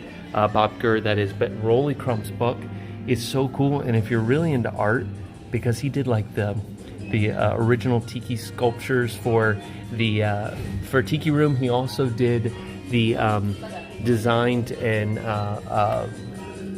basically sculpted the Birdmobile in the Tiki Room. A lot of really cool stuff, but his book is full of a bunch of art. He's just a really cool kind of zany artist, and the gargoyles in the stretching room of the Haunted Mansion, he designed those. He designed the grandfather clock. A lot of those elements within the Haunted Mansion that had that very specific look. That's all Rolly stuff. So go get Rolly's book. You won't be disappointed. There's so much to look at in there, and so many really cool stories. One of my favorite stories about this guy, if you guys don't know, this is a Bob Gurr design, and Bob, I've seen him do a live stream back on Instagram where he was standing right here where I'm standing and talking about the controls, talking about how they designed Mr. Lincoln. And what was interesting is I've got to spend time with Bob and heard him speak multiple times. And at one time, Bob Gurr was saying how when they designed Lincoln, they had all these little parts and stuff left over, and he had took like kind of a piece that was a souvenir, and it was one of the joints, the kneecaps of Mr. Lincoln, and he had it on his table in his house, like a coffee table, and it was just sitting there. Most people didn't know what it was, and he said many years later, there were some people over at the house, and this is Bob Gurr. It's amazing. These stories are amazing. You can't make them up. But he said he was sitting there, and this kid grabs this kneecap of Lincoln and is holding on to this kneecap like he's going to take it with him. And he's like, he wanted it, but I told him he couldn't have it because that's my kneecap. It's my Mr. Lincoln kneecap. Turns out this young kid was none other than Mr. Michael Jackson. Michael Jackson tried to steal Bob Gurr's kneecap, which is Bob Gurr's Lincoln kneecap. Really, really amazing stories. Like, if you so many amazing stories.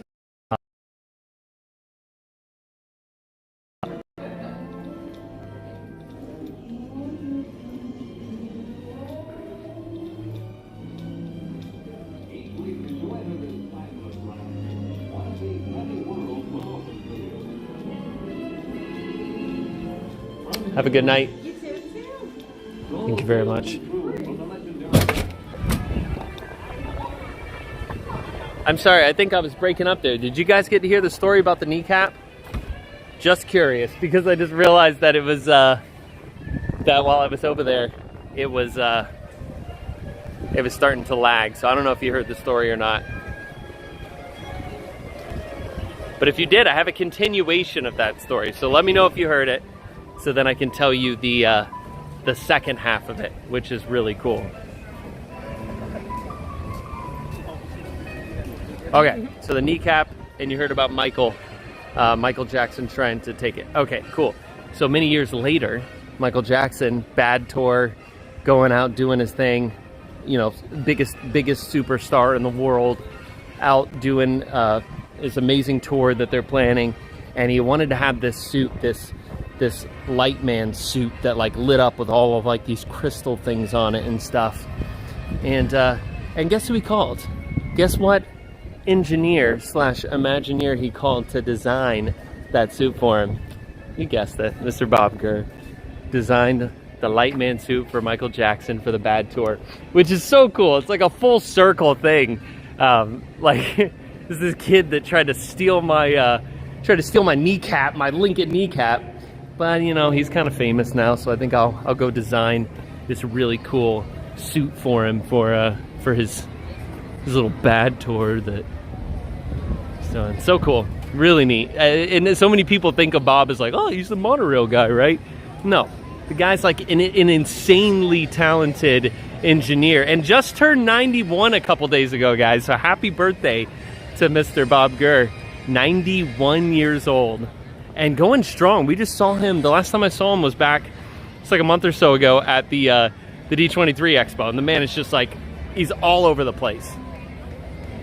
All over the place, so awesome.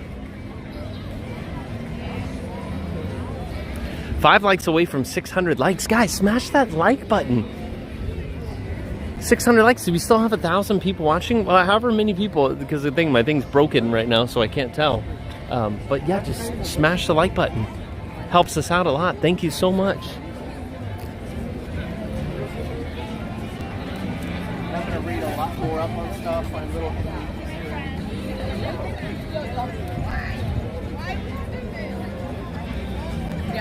Yeah, you're the one.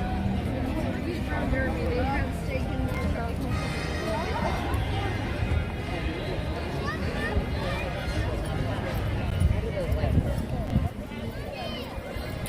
Why can you not stream in the theater? You can't stream that show. It's a copyrighted like show. Anything, rule of thumb when streaming is, unless it's like a little pre-show like video on a screen, you'll never see me ever streaming anything on a screen. Just a good idea, best practice, you never know. And that's why I don't, unless someone specifically say it, don't stream it. And I there's some things that people do and haven't gotten in trouble for. But what have we learned, ladies and gentlemen, since I've been streaming? If someone is going to be the one that they try to set the example for some reason it always ends up being me. So you could get 10 people in a row that go stream Muppets 3D or go stream Soarin', and then if I go stream Soarin', well, you know, Disney prison, here I come. I don't know why, but it always happens that way. So just stay away from things.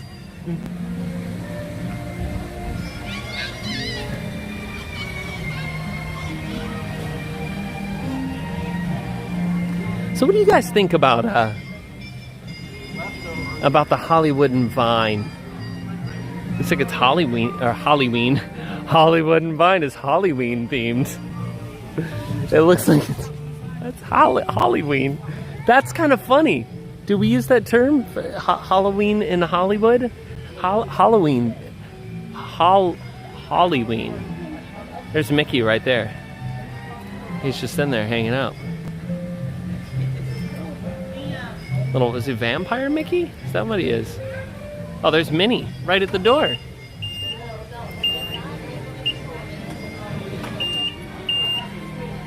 Let's say hi to Minnie Mouse. She's just looking out, saying hi. I love it. You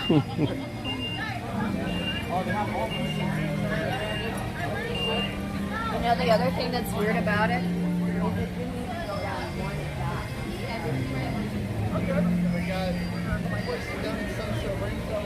My name is Holly and I love Halloween, so just call me Holly. I can't even say it when I try to. Halloween.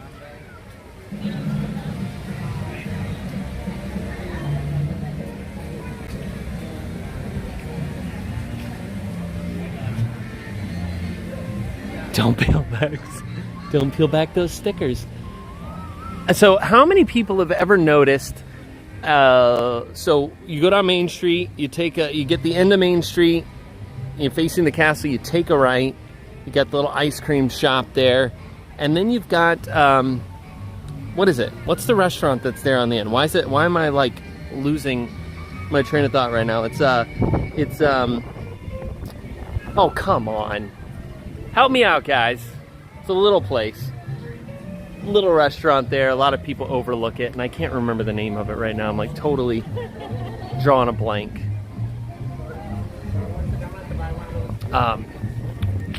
I'm gonna get it here in a second. Hang on. Hang on. It is the Plaza Restaurant. Thank you. Thank you, Sharon. Sharon beat you, Steve. But if you ever noticed when you're at Plaza Restaurant and you go to the corner and you look up, there's that little balcony up there, like a little, almost like a little gazebo with some chairs and tables. I've always said I want to go up there. I want to sit there and have lunch, or go up there in the evening time and watch fireworks. I don't even know if you can get up there. I know we can't get up there like general public, but I don't even know if it's like regularly accessible even to like cast members. But that would be so much fun to go up there and sit and eat, and so would this. Look at this little spot here, 50s Prime Time. So, by the way, love 50s Prime Time. If we weren't trying something new tonight, we would be eating here. But it's this really cool, like, building. I love the design of it. But then look, the upstairs, which is like offices here, this portion of Hollywood Studios, there's all offices on the second floor here. But look at this. There's a little table up here, little flowers and seats. Like, wouldn't it be cool just to go up there and have dinner? Like, I want to get 50s Prime Time fried chicken and pot roast and meatloaf and just go sit right up there. That's where I want to go. You're okay. Thank you. Like, wouldn't that be fun? Like, I see all of these little places and I'm always like, that's where I want to be. It's just right up there eating dinner. Wouldn't that be cool? Anyway.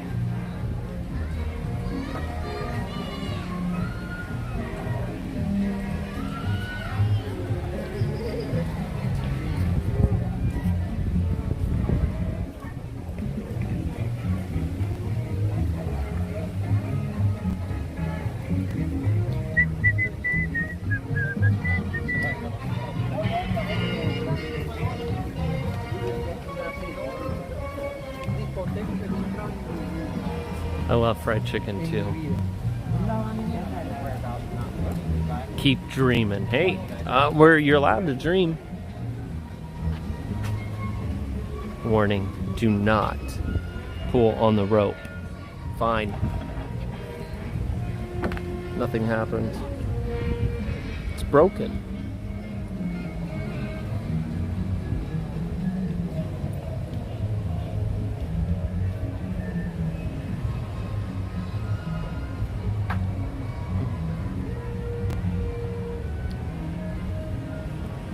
I know, doesn't it feel really late? But it's not even 9. It is kind of funny, isn't it? So we've got reservations here in like 15 minutes. So I'm gonna head over to Mama Melrose and let's go get some Italian food, guys. I've never been to Mama Melrose. We were talking about that earlier, but if you weren't here, we're gonna go have dinner. Some delicious, hopefully delicious, Italian dinner at Mama Melrose, a restaurant that I've never stepped foot inside. And I figured, why not? The park closes here in a bit anyway. We've had fun exploring and just wandering around tonight, so now I'm excited to go have some food and bring you along with me. You can experience what it's like live and decide if it's something that you... And the cool thing is, we'll be in here after park close. So when we leave, I'm gonna walk out of the empty park here together. So it should be a fun time. I've heard all different things about Mama Melrose, and a lot of people here tonight have said they really enjoyed it. And I've heard some people say that it was just okay, but I've never heard anyone say that they had like a horrible experience. So fingers are crossed.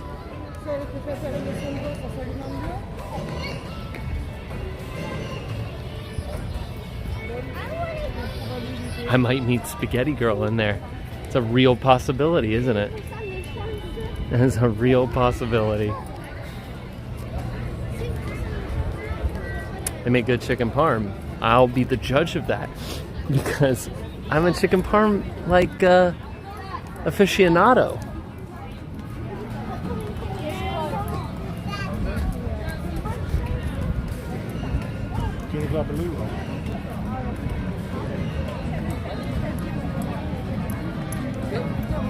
Yeah, but some people having a problem not being live. If you're not live, smash the live button. I don't know what that button is. Just make sure you're live. Refresh.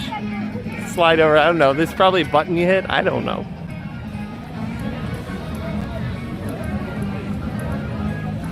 It was good 15 years ago when I ate there. We liked it, but we like Olive Garden, so yeah, I know. San Antonio Steve, that's it gets hard. It gets hard to trust the opinion if you like Olive Garden. Just saying.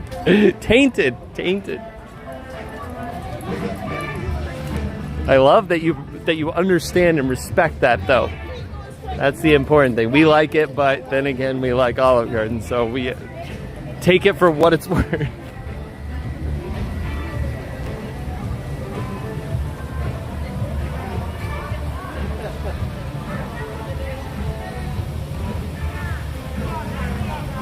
Chicken Park connoisseur. What?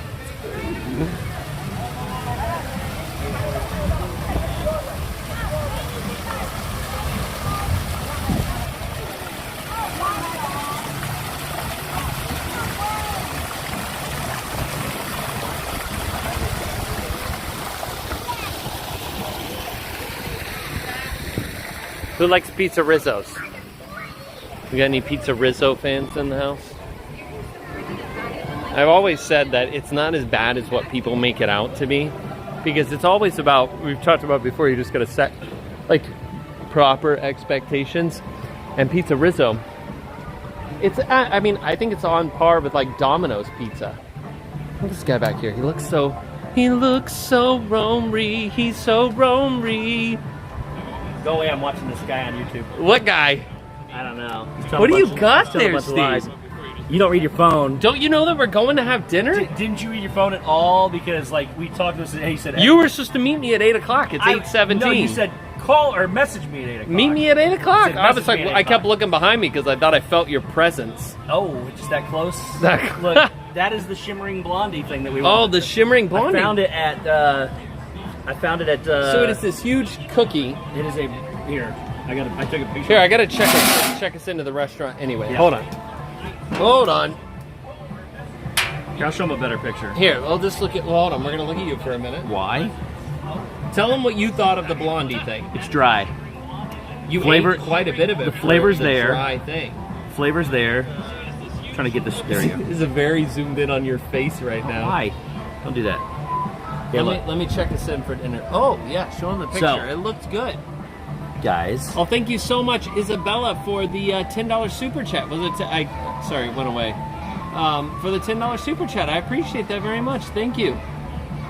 Guys, here is what... or $2. I don't know. It's... Oh, because it was a pair character. Oh, there it is. Well, I think the first one... Let's see. Pair character saying cool. No, the first one was... First one was $10, and I think the second one was... Well, thank you so much. We appreciate that. Here it is. Check this out. Look at that Shimmering Blondie. I found it at Backlot Express. Okay, so it was supposed to be where? Fairfax Fair. And so here's the deal. Let me see this thing. Oh, excuse me. Steve, what are you Crystal. to? What am I? Dietary request. Extra eggs. We'll find out together. That's what I usually tell them. We'll find out together. So look, this is gooey here in the middle. Wait a minute. Where's I'm going to put that it's our anniversary. So the last, that wouldn't be the first time somebody's mistaken it. So, so here you go. That is a buttercream on top, a caramel buttercream. There is toffee and other stuff in there. This edge right here, though, this is the hard edge. It is the dry stuff. You can see it just flake off like that. Like, well, I said that. But see all that stuff right there? It's just flaking off. The rest of it, pretty good, though. We're officially checked in, Steve. All right, let me get some hand sanitizer, and I'll give it a try. I went and got you extra silverware because I'm still going to bring it over here. Yeah. And I threw it away with my silverware. Annette with a $5 super chat that says, Sheba Dog saying, hey you, gratefully joyful. Thank you, Annette. Appreciate Greeting joyfully. All right. It is not our anniversary. I'll give it a try. Here. So again, the outside edges are dry and crispy. The whole thing looks just... The inside... It looks like a hockey puck. The inside's pretty good, though. But I'll tell you, that pine cone thing I had... Yeah, I missed that, by the way. That was fantastic. Was it that good? Yes. Interesting. All right, I'm going to get the centerpiece, like Steve said. I'm going to get a lot of that. That's the buttercream icing. Buttercream, because I love buttercream. Me too. That's a good bite right there. right in the middle. So Yeah. it looks chewy. Like It is chewy in the middle. okay. Isabella Sue with a $6 PayPal, and Joe Patry with a $20 PayPal that says, "Glad that Steve is here." Me Thank too. you all so much. I Me too, really Joe. appreciate that. Thanks for the. There's a coconut nut. Huh? I don't. It has. There is coconut. You can feel the It had texture. it had roasted coconut somehow. Let me see what it was. Hang on. That's not very good. The flavor was okay. I don't like the flavor. It feels like there's a bunch of stuff competing with each Hang other. on. Hang on. So it tastes like. Let me find. You I know can't how when look you it up mix now. a bunch of colors together, you just make Yeah, brown. the window's closed. I can't look it up anymore. You know how when you Yes, mix a bunch of that's colors kinda what they together, did you there. make brown. I So call this this is- it tastes brown. So it has a toast. Maybe the buttercream is where the buttercream might be where the toasted coconut is, but it also has. It's a blondie cookie. Did you brownie? find the worms? No. And yes, guys, he did make me eat those things. I saw that earlier. He said he wouldn't be friends with me anymore if I didn't. You were so full of crap. You did say Tell him that, the but you truth, didn't Steve. mean it. Tell him the truth.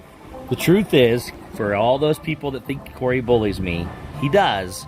But we have an agreement ahead of time that I know he's going to be doing it. So, no, you guys know us. Yeah. He's my brother. And yes, even if he did threaten me to say we couldn't be friends anymore if I didn't do this, I think Nicole put it in earlier. Cory couldn't live without me, so that's, That thing is nasty. Yeah, I know. That's why I brought it for you. Well, thank you, Steve. All right. I appreciate that. I should have saved you some pine cone, but it was too good. Thanks. What was that pine cone again? It tastes like custard, and then it's got a little bit of pineapple, a little bit of coconut flavor. The bottom is like this crispy coconut cookie thing, but it had this little squirt of butternut, like buttercream, like caramel frosting. That's exactly what you're reading for the brownie. It was so good. The brownie has the caramel buttercream frosting. Yeah, it with the didn't coconut. taste as good as that. That was Man, nasty. there was several lies you told Yeah. on stream. I was starting to write them down. I just gave up. Blech, blech. Like, I gotta get that taste out of my mouth. Blech. Well, now we know what it tastes like. Yeah, we know to stay far. Don't get that one, guys. It is ranked the #1 treat you must try.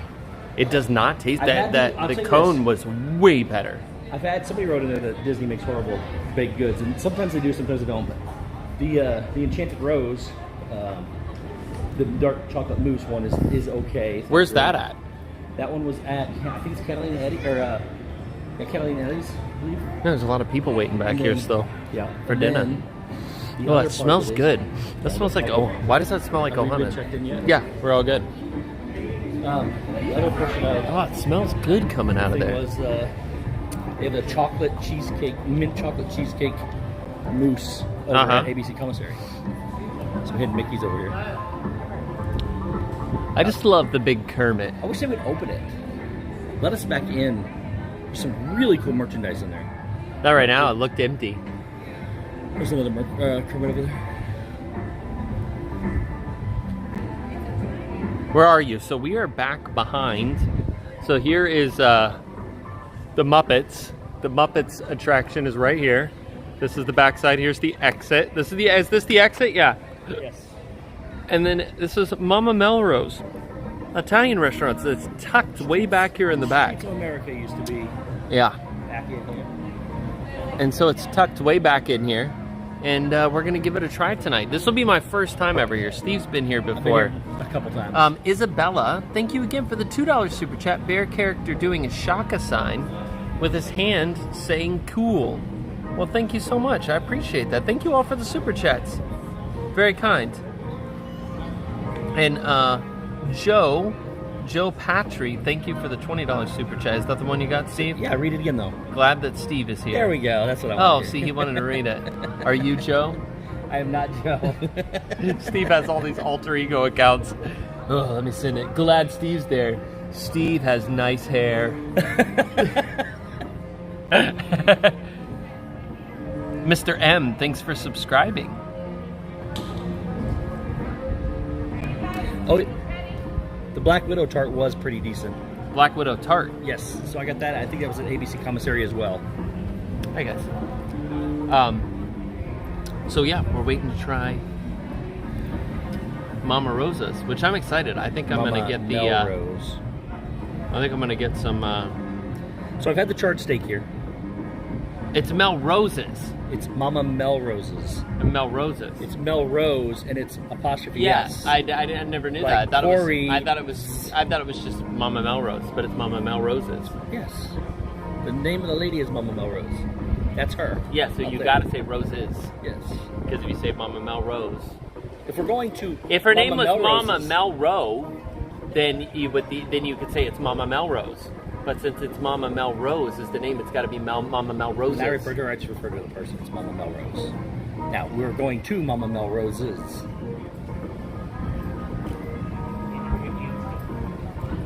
This is what we talk about, guys. These are the conversations. You guys only knew. Just so you know, these are the What name? This is very much a. So when you get in here, Did she say the name? no, not you. How do you know? Because I'm listening. When you get in here, you got to show. There's pictures on the wall. That's really cool. I hope the signal's good in there. If not, I have a. Steve and I's life is like one giant episode of Seinfeld. It is. That's true. Except, yeah. Alexa is telling me to ask her again. I didn't ask you anything, Alexa. You're incorrectly changing the syllable emphasis, though, Cory. Am I wrong? What are you saying? The emphasis is on the first syllable. It's Mama Melrose's. Did you really just say the emphasis is on the first syllable? We used to say the emphasis is on the wrong syllable. Because Mama I got Melrose's. it. I got it. You're saying Mama yeah. Melrose's. It's not that. Okay, here's our stroller. Hop on It's the Mama Melrose. No, I get that, but I'm still right about the. Come over here, baby. It's got an Senses. it's got an apostrophe. Senses. Yes. That's not what they said. They said, "Hey, you put the syllable Mel. emphasis on the wrong syllable." Roses. No, it's Roses. Melrose's. Have you ever heard of Melrose? Place? Melrose is. What? You is Mama Roses. What's that guy's name right there? Tony. Yeah, what's his last name? We met him in Chicago. Hold on. I got it right on the first try. And he's like, "Hey, you got it right." Now I don't ever mess it up. Scroffnoggle. You're close. It's not. How'd you get scroff? It's shroud. Shroud? Schraufnagel. Ah, I was close enough. You were closer than I thought you would ever I get. was close enough. Way closer than I thought you would get. Steve is correct. That's not good. I'm just waiting to see when we get our message here. Hold on. Schraufnagel. Right? Is that what you said? Hang on. So yeah, you've got to get one of the pine cones, Steve. You'll love it. Not tonight. Well, not tonight because we're here and we're about to get some chicken parmesan. Oh, so tell us about your story about the steak previously. So listen, Steve. the last time I came here, the very first time I came here, when my parents come down with my niece, we go through, my parents have date night, and then I take my niece and we go somewhere different. They go to Cape May Cafe every time. Yeah. And then I take my niece somewhere different every time. So we came here. She wanted to come here. I wanted spaghetti. The waiter consistently talked me into the steak. Finally, I got the steak, and it was way too charred. It was like a hockey puck. It tasted nasty. But it is a charred How did you steak. get it cooked? Medium. It was like, it was bad. And it did not taste great. So I never gave it another shot. Yeah. The last time I came here and got spaghetti. It was fantastic. So they got some good food in here. But I almost want to give the steak another try. Yeah, it's only you It's got been to like you 4 need to years. order a medium rare and maybe it'll come out medium. I know because I can do medium or medium well. Medium is kind of like where I usually get it. So Yeah, but if most restaurants you order medium rare, you're gonna get closer to medium. No, most especially restaurants in a theme park. Most restaurants undercook my steak every time. I order Really? I order it medium well, and I always get medium. It depends on the type of restaurant. Like a good restaurant, it's gonna be under. But at See, in a theme park, I would think that your steak here gonna would be undercooked 'cause it always cooks be too- overcooked. No, they're gonna cook it too fast. Get them out the door. I think they have half of them already half cooked. They sous vide them, and then they char them I've with all sous your vide. stuff. Medium rare is the way anyway. I agree, No, Steven. medium. Like true medium rare is what So you what want. I started doing, because nobody could ever figure it out, I started saying I wanted to end up Never somewhere. get a steak from a Italian or seafood restaurant, but I will tell you. Oh man, that's I will not tell true. you that one of the best chain restaurant steaks is the Tuscan ribeye at Carrabba's. That is amazing. So good. My mom said my niece said I took her there. She loves it. So, Yeah, 3 minutes ago. The Tuscan ribeye at Carrabba's, and then you get some mushroom marsala. Fantastic. So apparently my mom. And do not tell me, Cory, oh, you like Carrabba's, but you don't like Olive Garden. Not even close to the same thing. Listen. Not even close to the same thing. He We're talking. He had a bad experience in Olive Garden. This is the difference, right? Steak, oak fire grill, Carrabba's. They have that at. All nice and grill. They have that at Olive Ready Garden, for too. Olive Garden? Box, cut the plastic, drop it into the plastic sleeve, and stick it in the microwave. No.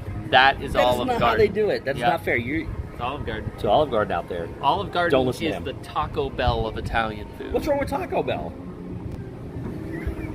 I had it 2 nights ago. Have you ever seen how they make that meat? Yes. Look, It's like astronaut food that But they it pour tastes water so into good. and then it goes... it tastes so good though. Well, there's a lot of things that taste good, Steve. So what you're saying is it tastes good, but you just won't eat there because of. No, it doesn't taste good. Their chicken is like a giant. If you get their chicken parmesan, it's like a big chicken nugget from McDonald's. No. It's like rib meat. Baked chicken nugget. Oh, speaking of McDonald's and McRib, McRib coming back for its final season. Yeah, Steve just found out that they're only going to have the McRib this year, and it's the last year of the McRib. I didn't have any last year, and I'll have one the year before that. The last year. I don't know if I really the want to break McRib. my tradition here of not eating it now, or if I want to have one farewell. Answer the question, Cory. What's wrong with Taco Bell? Yeah. What's good about Yeah, Taco the people Bell? want to know. Oh, now that I'm here to defend myself. Oh, go right ahead. Because this whole production of the Magical Night of Hope thing. You really Listen. think that Taco Bell has quality Mexican cuisine? I said I pay for it. And Well, I that's eat because it. it's like $2 for like a 5-pound bag of food. No, not anymore. They're like $1.89 a taco now. Ooh, $1.89. Yeah.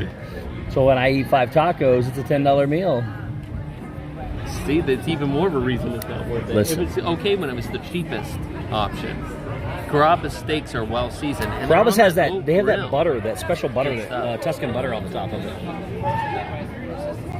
The only thing good at Olive Garden is the fettuccine alfredo. You know, I haven't. Listen, this is what we got to do. Listen. One day we have to go for fun to Olive Garden on stream. Yes. Because I haven't been in probably. I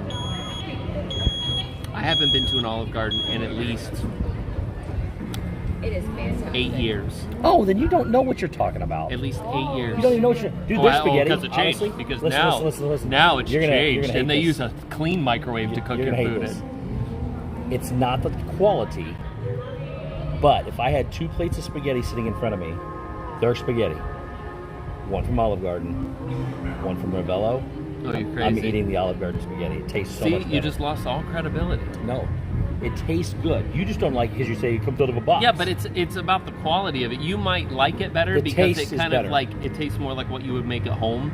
So you're like, oh, it's like got this the comfort taste, value to taste it. has a better taste at the Olive Garden spaghetti. Oh The my ingredients aren't as goodness. good. Oh my goodness! It tastes better. Look at the And by the loves way, it. and by the Yeah, way, loves Olive Garden. Olive Garden's great, yeah. So and Fazoli's is amazing. Look at this. I suspect Olive Garden would be escorting Cory out by the ear.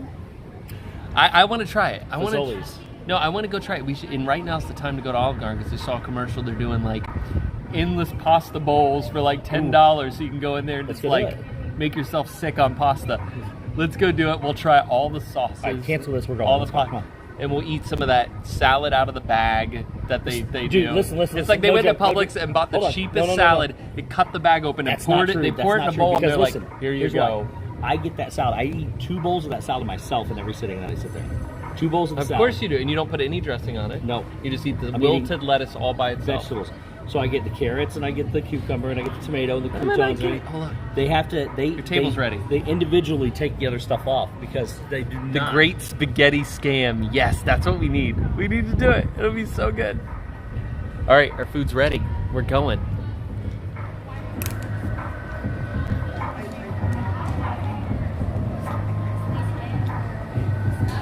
I can tell you right now, it smells good. It smells good in here.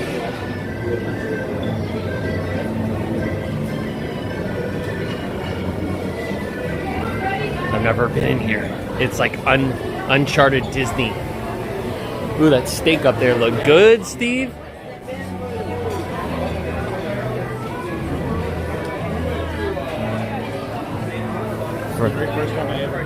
That's very cool in here. I like it. Last time I was here, I sat right there to the left. That little table that we're getting ready to go to. Oh no. Awesome. Thank you.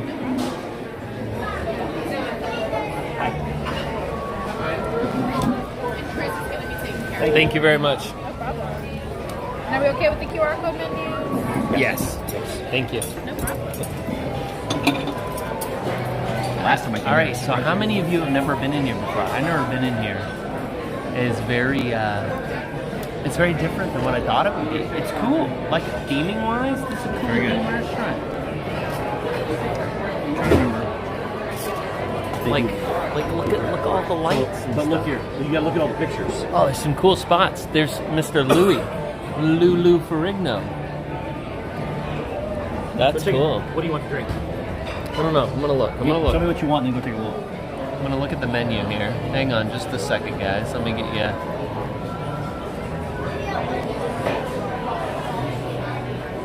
Bam. Just like that. Sit on the same side of the table. No, we're not. No, we're not. Where are we? We are in Mama Melrose. What is this? Looks like drinks. Hey, that's the same menu they have in. That is the same menu. Yeah. At Refurbished, where Bob is. But Bob is not there right now. Bob is in Morocco. Yep. Morocco, yeehaw Bob. Which, by the way, Bob and I had an incredible rehearsal the other day for for Magical Night of Hope. We went for 2 hours. I sang and Bob played the piano for 2 hours straight. Like, we didn't stop. Yep. And by the end of it, Bob's like, "You're sounding really good, Cory." And I'm like, "Well, tonight, I'm not going to be able to speak tomorrow." It's like, he'd be like, "Let's do that one again." I'm like, "You mean the one with the high notes?" He goes, "You got it." I'm like, "Bob." We ain't scared.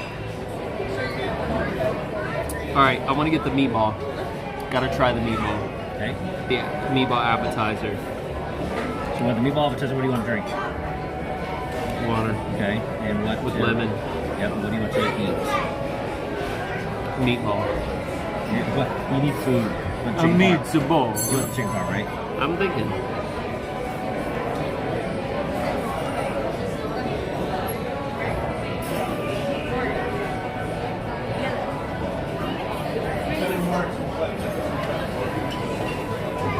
Bread too.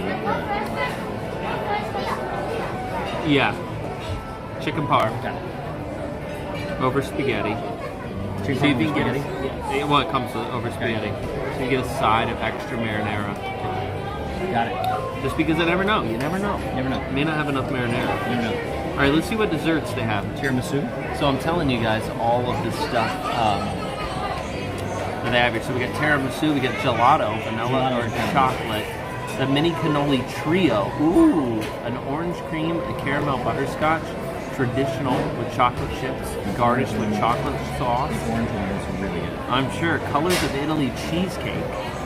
Yep. It's a Neapolitan. Oh. You're right with you, okay? Thank you. Ooh, the Caesar salad looks good It's huge. too. Don't try to get it. Wow. A blueberry tart, lemon sorbet, entrees. We got that steak. Wait a minute, that steak's only $36. Yeah. It's a strip steak, Yep. 4 cheese, macaroni with panna cotta. No, it's pancetta, sorry. And then aged balsamic shallot butter with Chianti wine reduction. Yes. That sounds so good. What are you gonna get? I'm either gonna get that or I'm gonna get the probably gonna get spaghetti. You should get the steak. Because you want to try it. I know you too well. No, get what you want. That worked in the I'm beginning. getting chicken parm. It worked in the beginning. You should get the sustainable fish. No, definitely not getting that. Tell them you want the unsustainable fish. Is there any way I can get an unsustainable fish, please? Could be funny. They might not laugh though. Wow, look at that salad. It's so good. How much is the Caesar salad? How much is it? The caprese salad looks really good Mama too. Caesar salad is $11. It literally is lettuce. It has less on it than what I eat on my salad. The meatball. Meatball, chicken parm, water with lemon. Go look at the kitchen. I would have spaghetti and meatballs, Happy's Haunt says. Go look at the kitchen, it's amazing. And just look at all the food coming out? Yeah. Okay. And look at the pictures on the wall. They're everywhere. Alright. Steak is good with the chicken parmesan. I'm here at an Italian place for the first time. Chicken parmesan is like my go-to meal for Italian anyway, so I feel like I have to give it a try. You agree with that? Yes. You always judge them by their chicken parm, so don't change that now. Okay. I'll go walk around. Hi.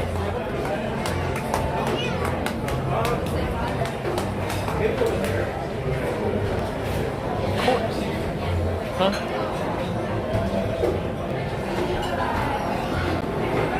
Alright guys. Here, let me take you off of the wide angle and I'll take you around the restaurant to look at the said artwork and pictures around. Go with your gut.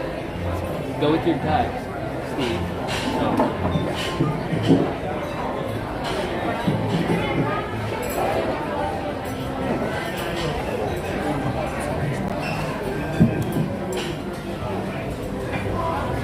Can I go this way? Excuse me.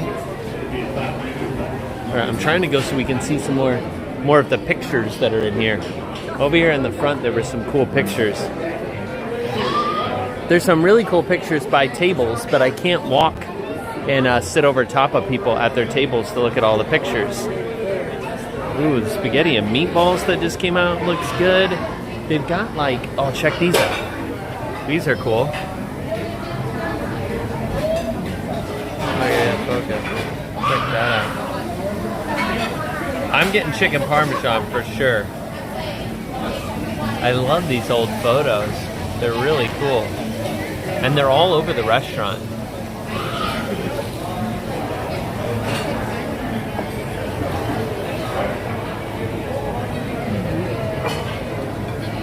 Look at that. Holy cow.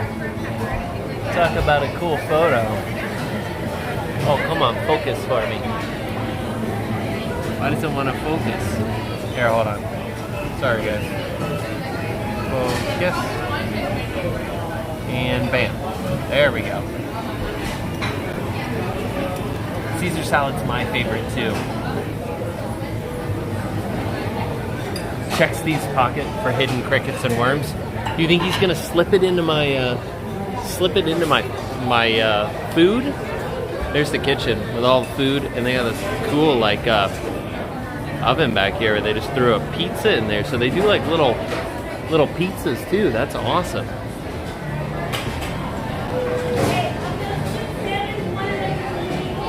Look out here. Got all kinds of stuff out here. Look at all these pictures. All around. It's pretty cool.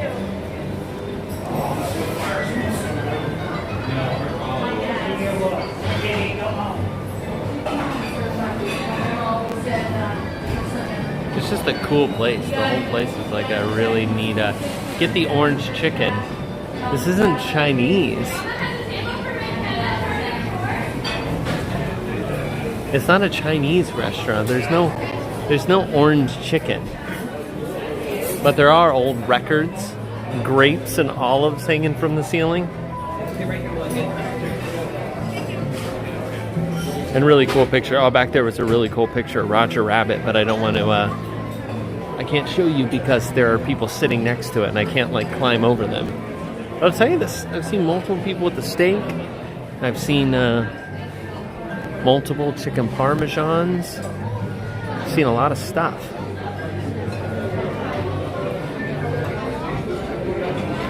Where went what looks like a chicken parm? Steven? Yes. There's a lot of really cool... Oh, I want to go look at this. Hold on.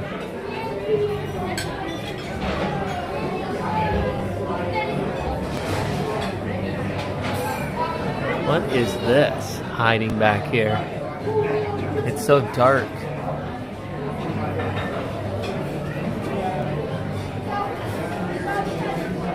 Oh, check this out. We were talking about Tom Sawyer. Check that out. That old book. That's cool.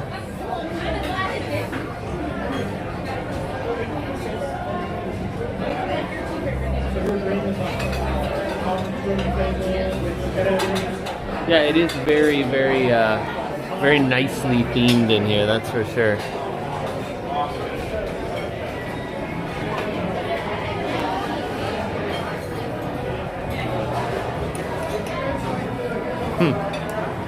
Very cool.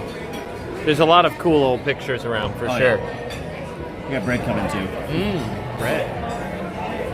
So you already placed the order, Steve? I've done everything. As per usual. As per usual. So the question is, how many of you have been here? Because it's very cool inside. I'm excited to try the food. Did you see the chicken parm? I saw it come out. What? It looked good. Chicken parm. But the steak, I gotta say, looks really good. I did not go with steak. I almost did. It looked really good. So you went with what? Spaghetti. Spaghetti with meat sauce? Meatballs. With meatballs. Do they have meat sauce? I don't remember seeing. I'll switch to the steak if you want me to. No, you get what you want. I forgot to ask you, can you also get a side of with that sauce? Meat sauce would be really good. I've been there. No, he wants to go when we eat the Oh, okay. Spaghetti is for children, Steve, is what... oh, wow. That looks good. That looks really good. All right, guys. The meatball appetizer has arrived. Look at that. It looks good, Steve. Have you had this meatball? I've not had this one, no. But it does look very good. There we go. And... bam. Look at that. That actually looks really good. No, it's actually not too noisy in here at all. No. Then I'm a child. Yes, because I like spaghetti too. That's a big meatball, Steve. Here's like a normal fork. We should desserts. No. Alright, I'm going to have to get that one. Here, leave the camera there. You ready? Go ahead, go ahead and cut it in half.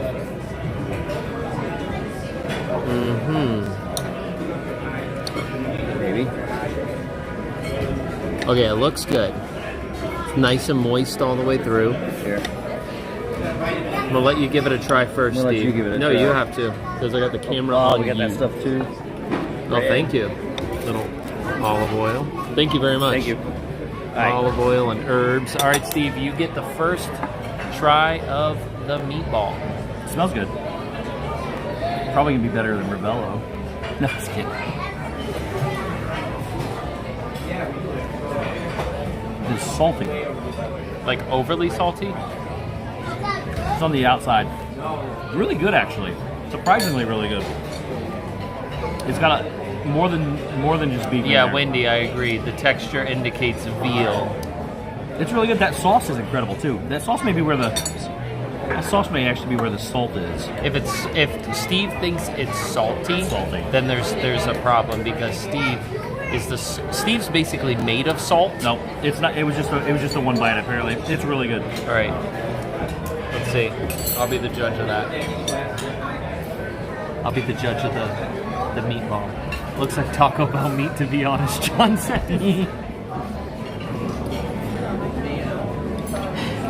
All right. Oh, you didn't get any of the cheese either, No, Steve. I'm not a huge ricotta guy. You got to get the ricottas. All yours. Little ricotta. You can just eat on that if you want. Little ricotta. ricotta, little meatball.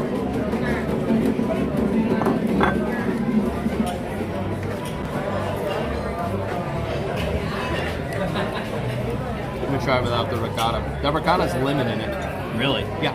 Whoa. What did you just do? Can't take you anywhere. Sorry. Splattering Yeah, sauce let me on try out the ricotta.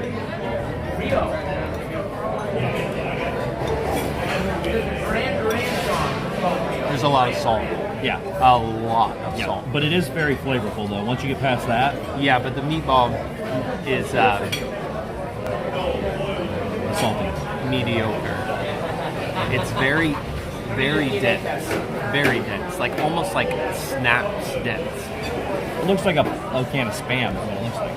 For density. It's like potted meat. I mean, the flavor's pretty good. I like it. The red sauce is fantastic. Is that where the salt is coming from? I tried it by itself and I didn't taste the salt. I think it's in the meatball. No, it's in the sauce. Is it? Yeah. It's like make your muscles tense up salty. I mean, it has. See, I don't think so. I think it's this. The flavor is okay, but it's just.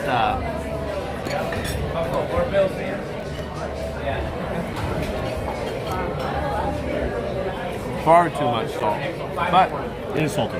If you eat it with and remember, if Steve thinks it's even the slightest salty, then it's insanity.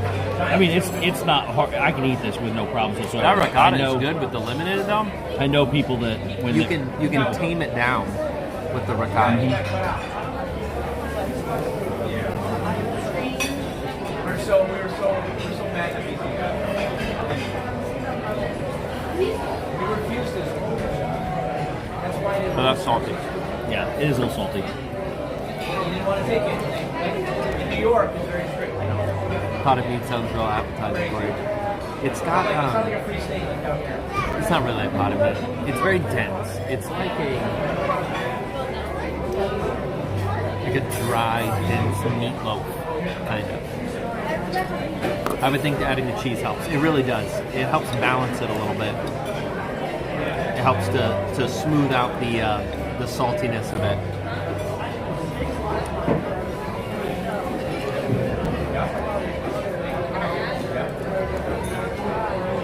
So would I order this again? This meatball? No. I would not. I would probably eat it again, see if it tastes any different. Because I'm pretty sensitive to the salt. Like, I like things to be well seasoned, but I do not like stuff to be overly salty. Yeah. Try the bread. I like the bread too. The bread's good. Pour mine over here, you can have that. It's like oil and herbs. And then it just spread from there. Yeah, that's good. The bread and herbs are good.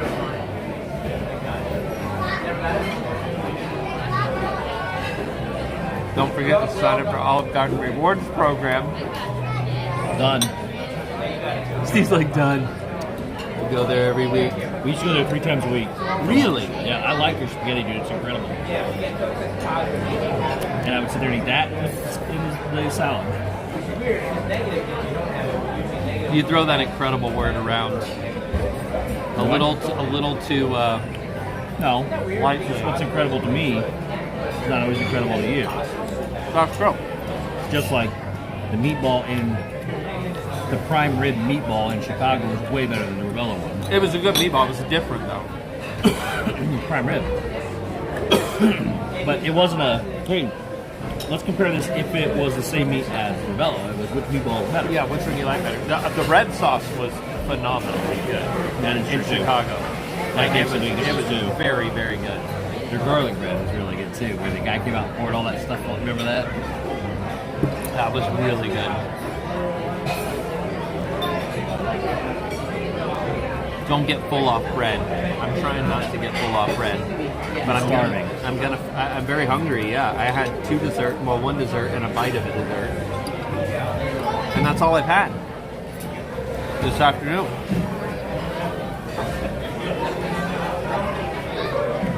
I bet it's a better dining experience for Steve than last week. Yeah. You like this one better, Steve? A little bit. Did you get the unsustainable fish? Oh, I forgot to ask. Start asking that everywhere just to see what people say.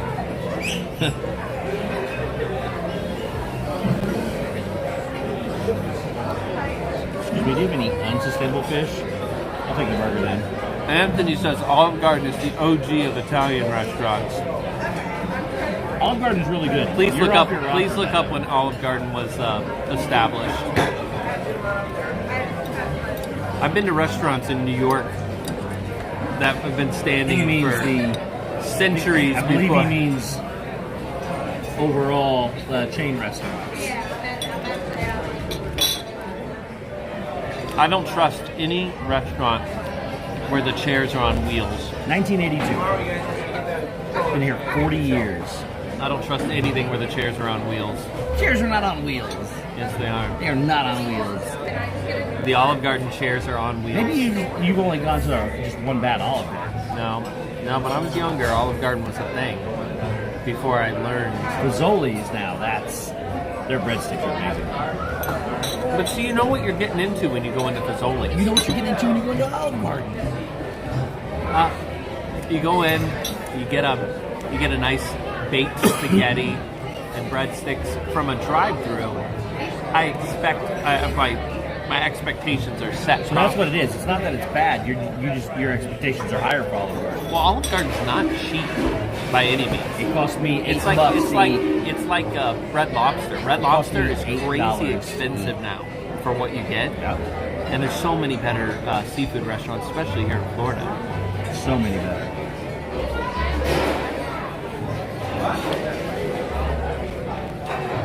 Oh yeah, listen, Neil.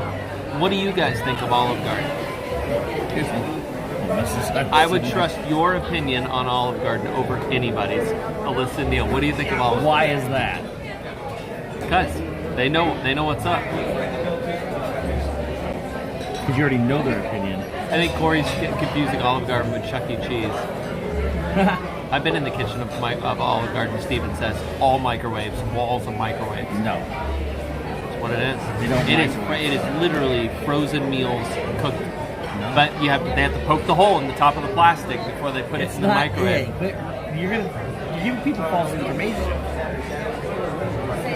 Olive Garden's like $25 for 2 people. It cost me $8 to eat there.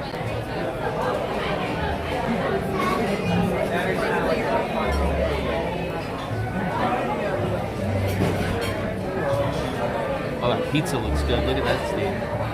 Oh, the margarita pizza? Oh, is that what that is? Just overall, the pizza itself looks good.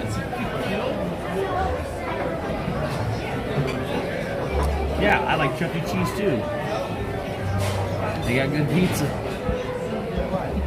I like Carrabba's better. Goofy Magic says, I do too. I like Carrabba's. I like Olive Garden spaghetti better, but I like Carrabba's overall better. Tell the people what you like better.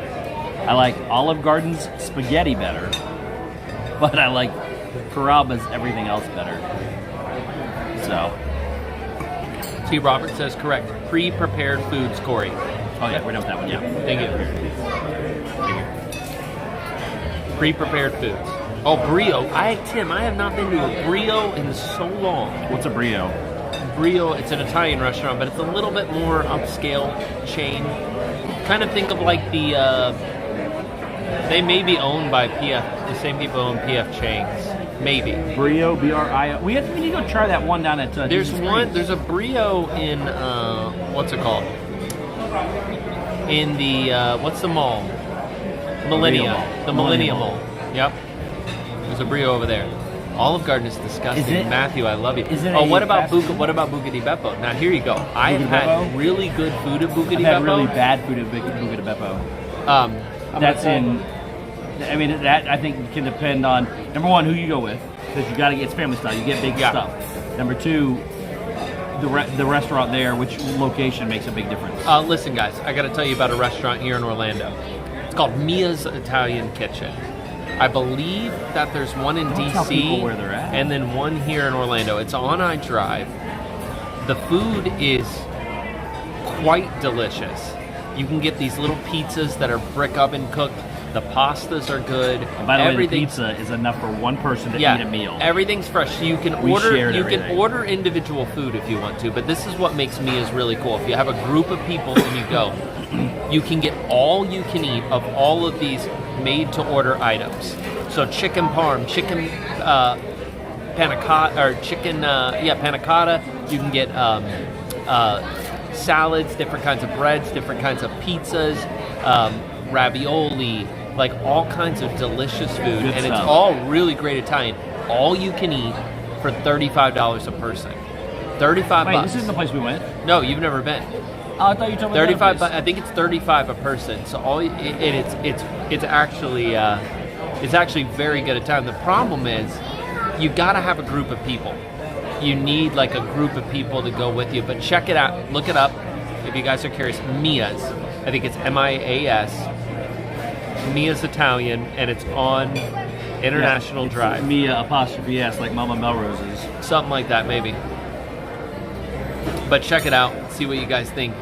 If you eat there, let me know. But it was they have a meatball that's the size of like a baby's head. They do. I'm not kidding. I've seen places that have a meatball that they cook in an entire. But again, you got to go with the group pounds. because they'll bring out like one order of chicken parmesan. It's like 4 pieces of chicken, and it's like it's like Buca de Beppo. Yeah, so you have to have enough people. Otherwise, you order it because they'll charge you if you have a bunch of food left over. Yep. So it just doesn't work if you go with one person. Oh, the one in D.C. is an old section of Alexandria. Yes, so you know about it. So has anyone here eaten there before? Reggiano's in Celebration. Christine. That's it. Steve and I just went for That's the first what I was time. talking about. They just opened not too long ago. And Steve and I went and had a... That's the pizza I'm talking about. We had a fantastic meal and so much way too much food. So here's the deal. And Cory wanted more. I kept telling him, Cory, I'm not going to eat that much food. Yeah. You're not going to eat that much food. Cory likes to try everything. That's why he encourages me to get the steak every time because he wants to try it. He likes to try all the food. There's all the desserts. Man, those look good. But we order, you don't get small portions. We keep ordering big portions, thank you. Order big portions of everything that, thank you, that we turn around and we try out a bunch of stuff. So we had chicken parmesan. And I had spaghetti and meatballs. We also ordered a pizza. I had the meatball appetizer. And there was one more. And you wanted the Caesar salad on top of that. But the Caesar salad was only for like the table, and I only wanted it. It was Steve massive. Steve wouldn't help me eat it. Listen, I told him, I said, enough's enough. I can't eat that much food.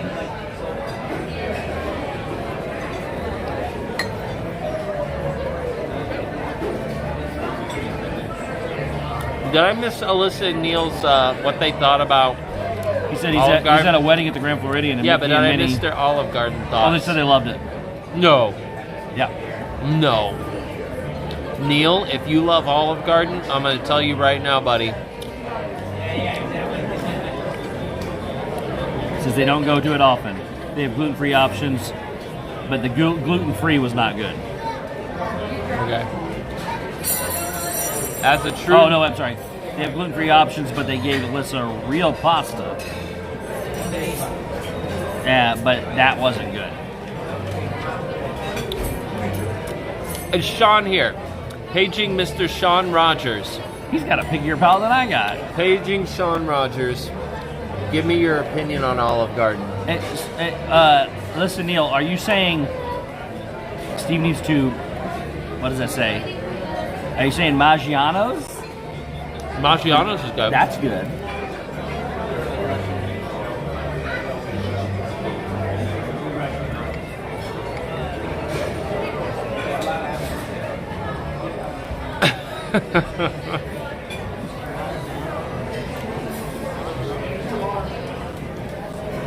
Why is it still on me? Alyssa Neal just says they tried to kill Alyssa. They gave her gluten.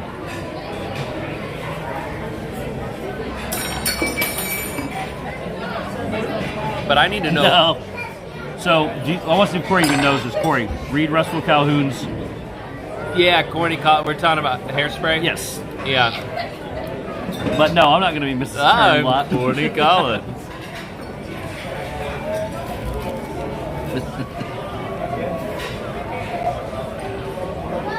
No, thank you. Last piece. No, thank you. Alright, come back to me. Alright. So give Steve a break, and I'll tell you. Do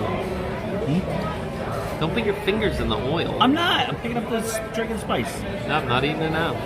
I'm not. My fingers are not even in the oil, number one. And stop it. Why won't they go back on there now? There we go. Close enough. Steve's like, why won't this bread soak up any more oil? It's because he's got it like... No. It's so far down in the oil that his fingers, it's coming up on his fingers. My fingers are dry. And he's going like this, and it's like, why won't it absorb any more No, oil? that's not what I said. So why won't the spices jump up on the bread like they did on the last one? They keep falling off. We'll let that oil go out, maybe it'll stick. There we go, see? People That's don't what I'm understand why I eat olive oil, but I don't like olives. Like they're It does not taste like olives. Because, well, it's like people who say they don't like tomatoes, but they eat ketchup. It doesn't taste like olives. Or they don't like tomatoes, but they like tomato sauce. It's because they just don't like raw tomatoes is what they mean. People who don't like olives, but like olive oil, are people you can't trust for dining reviews. Because the tomato is a very versatile vegetable or fruit, Steve. Fruit. And it can be done. A lot can be done with it. You can make curries. You can make sauces. You can make ketchup.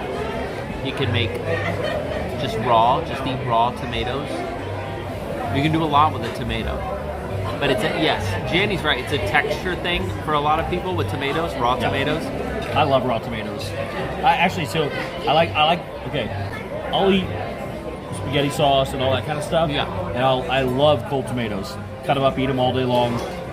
Don't like a roasted tomato or a cooked tomato that's still cooked, just a tomato, yeah. I like taking cherry tomatoes and roasting them with garlic, with olive oil. Something put I it like in the doing oven. is taking romaine lettuce and you put it on a pan with olive oil and Parmesan and garlic. Stick it under the Steve broiler. likes CC's. I haven't eaten CC's in a very long time. I do not like CC's. The reason here's why I like CC's. Steve goes, let's go to CC's, and I said, no. I've not been to one in like 10 years. I'd rather go to Olive Garden. Oh, man. Listen, CC's, the reason why I like CC's is because we would go there a lot for lunch when I lived up there. But you could go up there and they would just put whatever we wanted on the bar because we were like literally the only people that went in I think there. I've told the story about what killed CC's for me. So, again, it's one of those things you go in with the proper expectation. You know what you're getting. But this is a true story, so I'm not making fun of anyone, nothing. I'm telling you the true story so you can know what killed my experience at CC's. You see people in CC's. I'm not going to say the type of people who go to CC's because I go to CC's. Yeah, it's a variety, but there is these are the people that I saw like 2 times when I was there. And it was we'll call them the gorgers. The people call them what? Gorgers. The people who just can't stop eating. Can't eat enough pizza. And I swear it was almost like from a movie scene. It was almost unbelievable. I went up and I got like a couple pieces of pizza and I was walking back. Now listen, I can eat a lot of pizza. Yeah. But I had a couple pieces, carried my plate back, and I walked past this table out of the corner of my eye and I saw it and I'm like, that can't be real. And then I looked back again and I'm like, that's real. And no kidding, this guy was sitting alone at the table. Mountain. And he was a big guy. Yep. Real big. Yep, like this pizza. And he had a plate that was stacked up with, I'm going to say probably at least 4 layers deep of pizza that he hadn't eaten. Just kind of like stacked up like that, okay? But then in front of him, like almost like his trophy, was a plate with just the crust pieces, almost a mountain of them. Of everything, yeah. Like he had been saving the crust of every piece that he'd eaten prior. And I'm not kidding, Steve. It's like 30 or 40 pieces of pizza worth of crust. They're small pieces of stacked CC's. up like the stinking boneyard in Lion King. Like how you see the Disney references. it was the most ridiculous thing, and it like turned my stomach. Like, we went back and sat down. I told Steph, did you see what's going on over there? Like, I can't even eat my food now. So like, I you're feel not sick saying this- CC's is bad. You're saying a customer ruined your experience at CC's. Which It was is just kind of like what I'm guessing happened the at all place of kind them. of opens itself up for that kind of craziness to go Why? on. Because it's inexpensive? It's like $4 and you can like stuff yourself with cracker pizza. With what? No. That's in. It ruined me. Thank you. It was, and again, I'm not. Again, like I said, I'm not. I don't know the person's. They can do whatever they want, and they could potentially have some sort of problem, eating disorder. So I'm not making fun of them at all in any way. I'm just saying it messed with me. Like the fact it was. How do you do that? Have you seen the Monty Python thing where the guy, I can't eat another bite? It kind of was like that. But I know people who love CC's. My brother loves CC's, Daniel.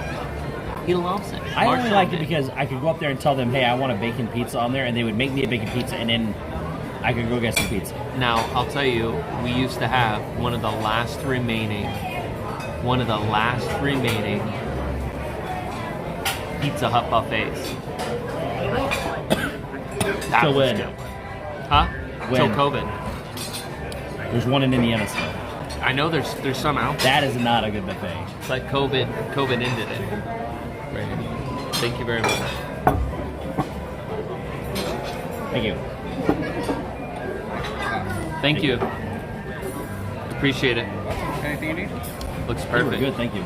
Thanks. All right, guys. Food is here. Steve, what do you got over there? You got meatballs? Spaghetti and meatballs. Meatballs. So there's Steve's spaghetti and meatballs. Oh, the plate's warm. That again. It looks pretty good. We've had the meatballs. These are All right. smaller meatballs. Here you go. So we had a conversation earlier, guys. Very beginning of the stream. This is very early on. I knew you weren't gonna like it. It's a very early on. No, I haven't tried it, so I'm not gonna judge things completely until I try it. There's a nice little cutlet of chicken there, and there's sauce in the spaghetti, and I got extra sauce just in case I want to throw another gallon of salt on top. But what did we talk earlier about the chicken? We talked about the thickness of the chicken. And so far, my thought is this is definitely on the thicker side of what I would prefer for chicken parm. But I'm still gonna say that we'll let the flavor be the determining factor. It's just a little bit Steal a little bit of this. So what do you think over there, Steve? You think that those meatballs are they the same? I didn't try the meatball yet. Try them real quick and let us know. Are they the Put same some of this meatballs? back on here real quick. The same meatballs. Let's see. They're smaller, so they're not Smaller. as big. So sometimes the bigger meatballs are a little bit different. I think they're very dense because I couldn't cut it with a fork. No, they're the same meatballs. Are they? I mean, they have the same density. Here. I don't want one. Is it on me? No. Yeah, it's on you to try. Shut up.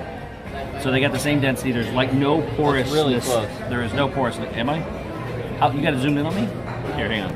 No, it just wasn't focusing because you were really close. So they're very, not porous at all. They're very, very dense. So the same meatball, and I like them. I think they're good. All right, let's see here. Give this chicken parm a try. So this is how thick it is. Which doesn't look that thick, but that's because this is the end. This is not the thickest piece. This is like one of the end pieces. It's got a little sauce, a little everything on there.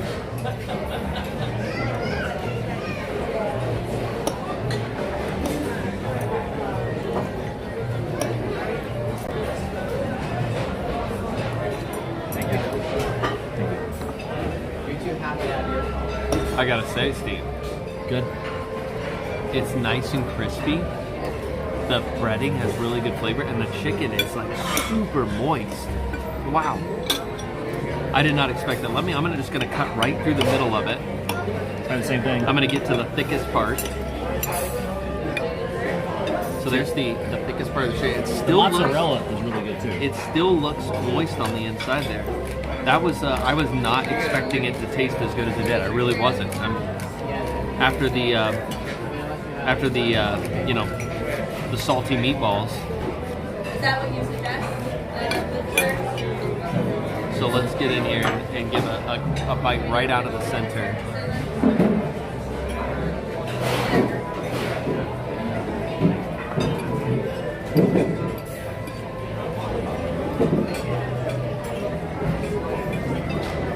That was actually good. Yeah. That actually is, that's good chicken parmesan. Now let's see, is the spaghetti overcooked? Mine's not. Mine tastes really good. What's crazy is this. Well, I got meatballs. That's a different thing.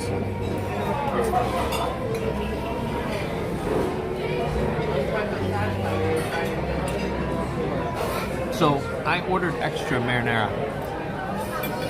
I'm glad I did, because right now the spaghetti, it's almost like they made up the plates back there, a bunch of plates with like a little sauce on it, and the sauce, it just doesn't seem the same. It almost seems like a cheaper. It doesn't have as many chunks in it as what even what this sub does. The sauce is the same. It's just been sitting on. It's just very, very little sauce. It's very little of it. Like if you move that, you're not going to see any sauce. Like there is a ton of spaghetti here, and very, very little sauce. So that is your issue. Is there's no I'm sauce. glad on I it. got extra sauce for sure. So in your opinion, Steve, since you are a Olive Garden aficionado, how do you think the spaghetti compares to Olive Garden? It's good. Spaghetti, noodle-wise, I don't know. This is clearly better ingredients, better pasta. That's Olive Garden's logo. That spaghetti is not good. Huh? No, the Olive Garden. The flavor of the noodle itself. I would rather have the Olive Garden pasta, spaghetti. I mean, they're saving themselves with that chicken parm because it's actually pretty good. No, the chicken parm actually isn't salty at all. That's a good question. Not at all. It's like perfect. Want to try it, Steve? I'm good right now. I got a lot to eat here. It's like it's just got like the flavor of that breading. Yeah. Very good. The spaghetti has to be al dente, and it's a little bit Neil. It's definitely not soft, but it's the flavor of it. It's like it's not seasoned well.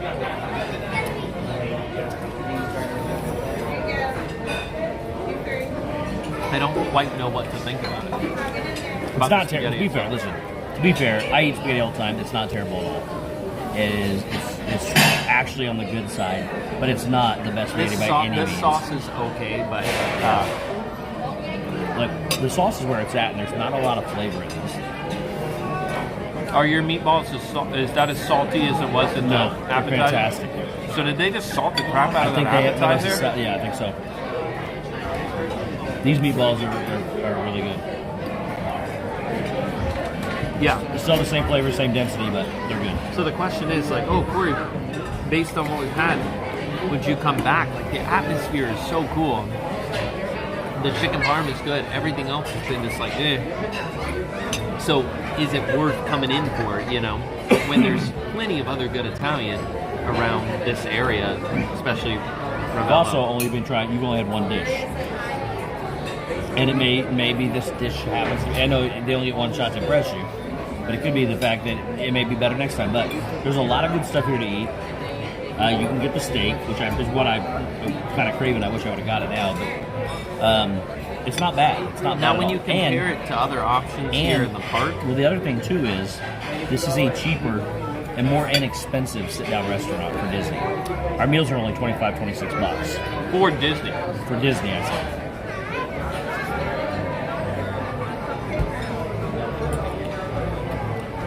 Did anyone order the orange chicken? They had orange chicken? Oh, never mind. Say, that's Chinese.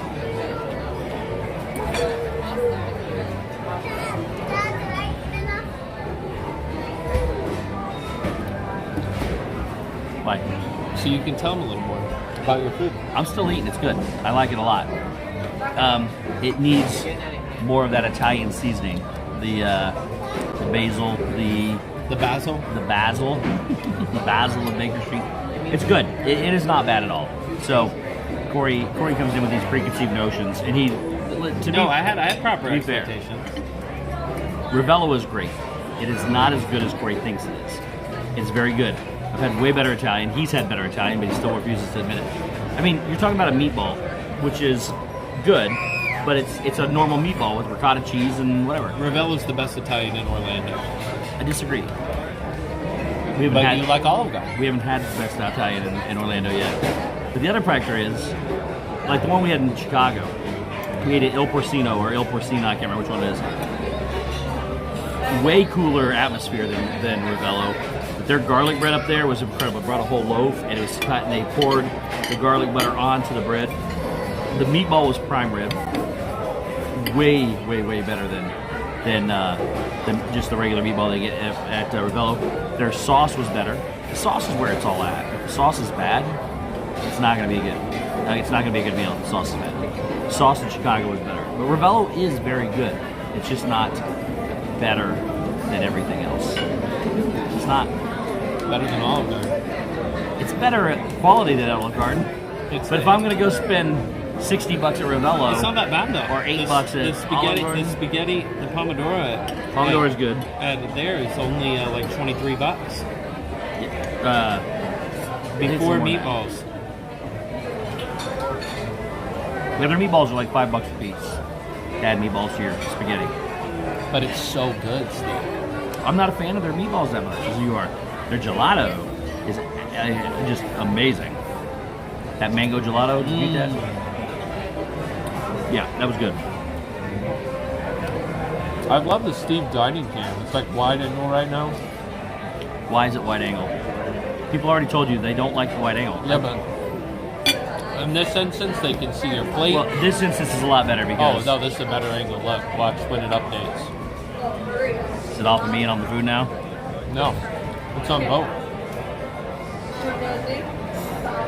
This is Steve dining can. See, Cory doesn't listen to people all the time because he likes the wide angle. We tell him it's not good. Now, in this instance, I think it works well for a food review because you can see more. Yeah, you can see your plate, so they can see what percentage of your meatballs you've eaten. They're all chopped up. So I got meatball, meatball, meatball. These are all meatballs. Pieces of meatball. This is all the spaghetti.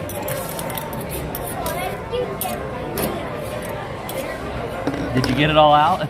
I think so. He's scraping this metal dish to get every ounce of sauce out of there. It's because I don't have enough. It lacked a little in sauce. But at the same time, again, the sauce is not the greatest tasting sauce in the world, but it's good. Very good. Who remembers the night that I went to Tony's Town Square and got the wings? Yep. And then I really wanted spaghetti, so I ordered the You had way too much food there, too. I ordered the children's spaghetti. He gave me the kids' meal, which came with a dessert. And I had the wings, and then the kids' spaghetti. I will tell you right now, the flavor of the red sauce and the kids' spaghetti at Tony's Town Square is better than this. And Tony's Town Square is notoriously known for being not good. I like Tony's. I'll say there's a reason that I've never came here because it's no one's ever told me, oh, you really need to go there. That place is so good. That's just never happened. Yeah. Or else I would have already came. There's a reason it kind of like flies under the radar back here. Listen, I want to go to 50's Prime Time tonight. He wouldn't let me. I wanted to go too, but I wanted to try something different. Plus, I think they think we're crazy now at 50's Prime Time, so we can't go there anymore. Oh, I go there all the time. I was there twice last week. I just don't want to go with you. Oh. Why? Because they all know me? Yeah. They think you're like some kind of stalker. They stalk me. They come outside and yell at me when I'm checking in the restaurant.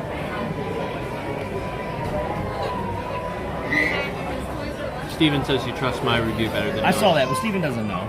Listen, Cory. I saw that, but Steven doesn't know. Listen, Cory bases everything off of what it should be, not what it actually tastes like. That's how it should be. But see, that's the thing. Your standard should be you have to know what it You should should be basing the food on what it tastes like. Because that's what happened. Ultimately, that's what it should be. And that's where Cory does not. But you gotta be seasoned enough to be able to compare it to what it could be. See, that's the problem. Cory compares to what he thinks it could be, not what it actually tastes like. No, I'm giving you my opinion of what it tastes like too. I know, but I know what it could be. See, that's the problem. Is you down a lot of the food reviews based on how it's prepared or what it could be. Yeah, this chicken could be thinner. This blue sky spaghetti you got here on your plate. Blue skies. We're gonna have an Encanto land over here.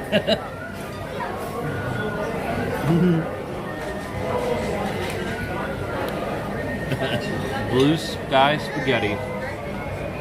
Now, blue sky root beer was really good. Yes. They took it away. Blue sky root beer. Have I talked about that on stream? Oh no. They used to have it at Blaze and Polite Pig. Yeah.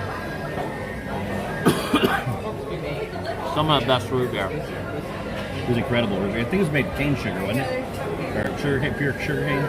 Had a lot of vanilla in it. Yep. I do love 50s prime time.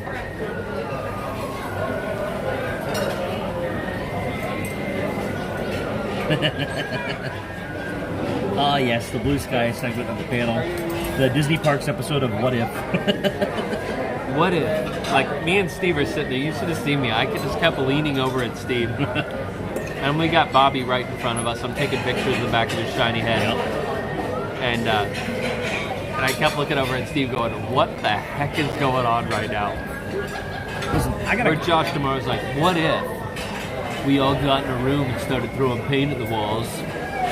What if? And I'm like, what if you just told us something real? Listen. And not be about someone in a character outfit. I'm the one that has to keep Cory calm in all these situations because he's not wrong about that one. But it's like, this is why we sit next to each other too. So we can discuss things as they happen, tell everybody how stupid it is. I almost stood up. I was so bad. I was like, what is this? It's so weird. It was one of the biggest hyped, underwhelming D23s I've ever seen, read about, heard, watched, whatever.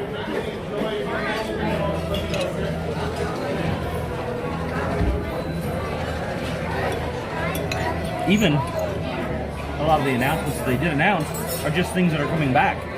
They're not even new stuff or changes or. And some are just weird. It's like Lulu or Lena. I almost lost my mind Lena. when the cat lady came out. Is it Lena or what's the name? The cat character came out. From Duffy. People gave this cat a standing ovation. Like gave the cat a standing ovation that walked out. Like we're here at the biggest Disney event there is. It only happens every 2 years. Let's make sure we set the context right. Biggest event only happens 2 years, where big announcements are made, and for right reasons. There's high expectations for those announcements. A cat walked out on the stage, and people lost their mind. So clearly, we're in the minority of what we think. That's what I thought. I'm like, what have I missed? What have I missed? No. And then they announced the Hulk's coming to Avenger Campus. That actually looked really But you cool. can't even see his face because he's got a helmet on. And I'm like, but the technology behind that was really cool. Still, but it's just the costume. But it was a big costume. I don't care. It's a costume. And then they announced Mandalorian. Or he's not a character. And then they announced Mandalorian. I'm like, what is this? It was like they were playing Halloween. Here's the they thing. were playing Halloween on There are stage. two kinds of Disney people. People that like to be fully immersed into the experience and people that like the history. I'm in the middle of those because I have no problem with all the characters running around. But it makes you feel like you're more there. Yes, but it's not newsworthy for that setting. No, I agree with you. I don't care about having him in the park. I mean, that's fine. it was it's really not. cool. You It was they really took cool to they see. took almost an hour talking about characters in the biggest setting on the biggest stage for Disney. I hate to break it to you, that was the biggest news they announced at D23. That's what I'm saying. It's crazy. Oh, now Steven, I'm scratching the old wounds. He's like, now I'm getting upset again. Yeah, it was like, you got to think, we flew across the entire country. We were going to do that regardless of the D23. That's true. Yes, yeah. Flew across country. We were going to do that waited regardless. all the way until the last day, Sunday. I couldn't get tickets to that panel, so made a deal with someone so I could meet up with them and get the tickets and trade other tickets. Like, it was a whole ordeal to go sit in there and watch that. I still enjoyed it though. You know what? I hate to say it. I enjoyed Bobby Paycheck's presentation the D23 Expo before way better. Way more announcements. Plus, he did better than Josh at presenting it. I disagree. He did. Josh is just up there like smiling, saying a bunch of ridiculous what stuff. Josh was given to present, Josh did an amazing job of trying to keep people interested. You're just a bitter person. No, Bobby did awesome. No. Oh, he can speak. He's a salesman. He did good, and he announced all the big stuff. I'm going to give him credit for all of it. But he did. It's not his decision to announce that stuff. I'm turning on Josh. Oh my gosh. It's not Josh's fault. That is. No. Listen, we're going to be going to every single D23 that they have. We're going to have fun because we always go out there and do our own thing anyways. And we're just going to enjoy it. That's the thing. Mark says Bobby Paycheck, he's laughing. Have you never heard me talk about Bobby?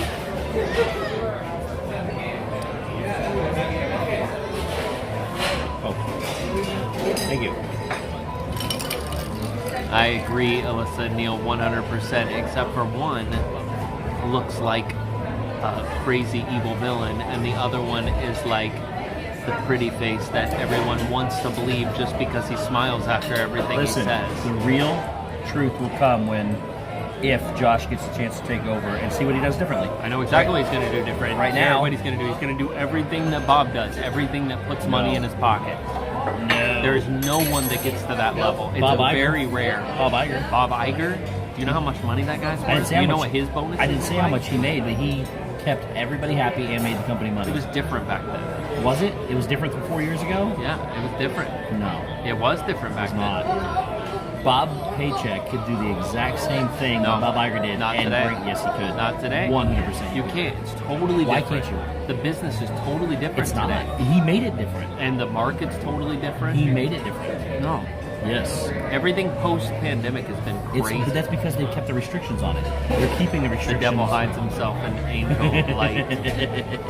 They keep the restrictions.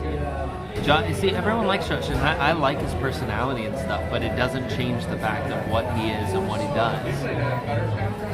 He answers to Bob Paycheck and does the what he tells him money. to do. They all like the money. You don't get in those positions without being money hungry. To become the CEO of the biggest entertainment company in the world, you're missing the point. You have to love money because you're putting your job above your family and everything else in your life. Yes. That is the Nobody's most questioning important. that. The most important thing to any CEO Nobody's at that questioning level that. is money.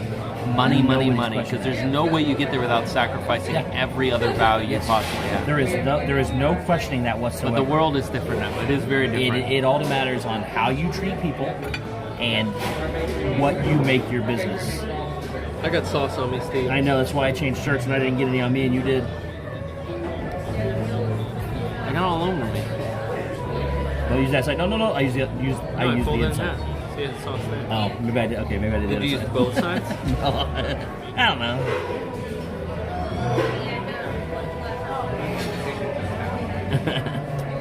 Jake Rubs, you boys need a timeout.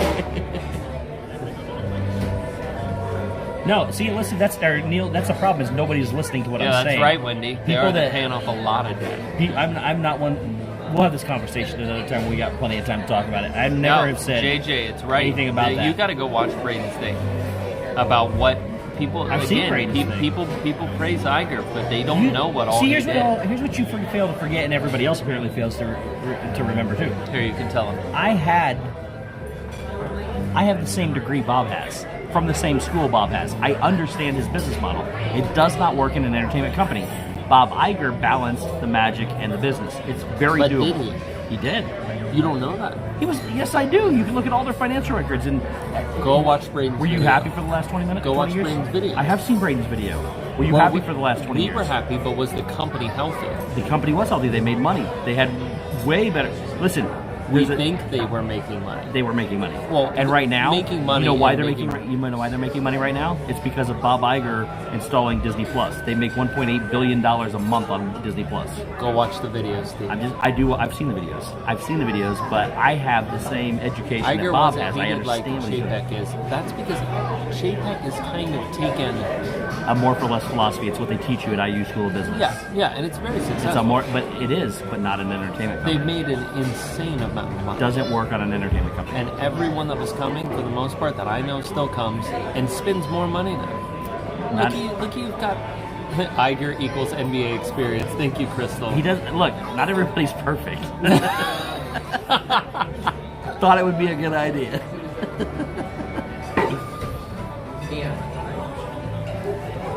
All I'm saying is this. I understand the business model.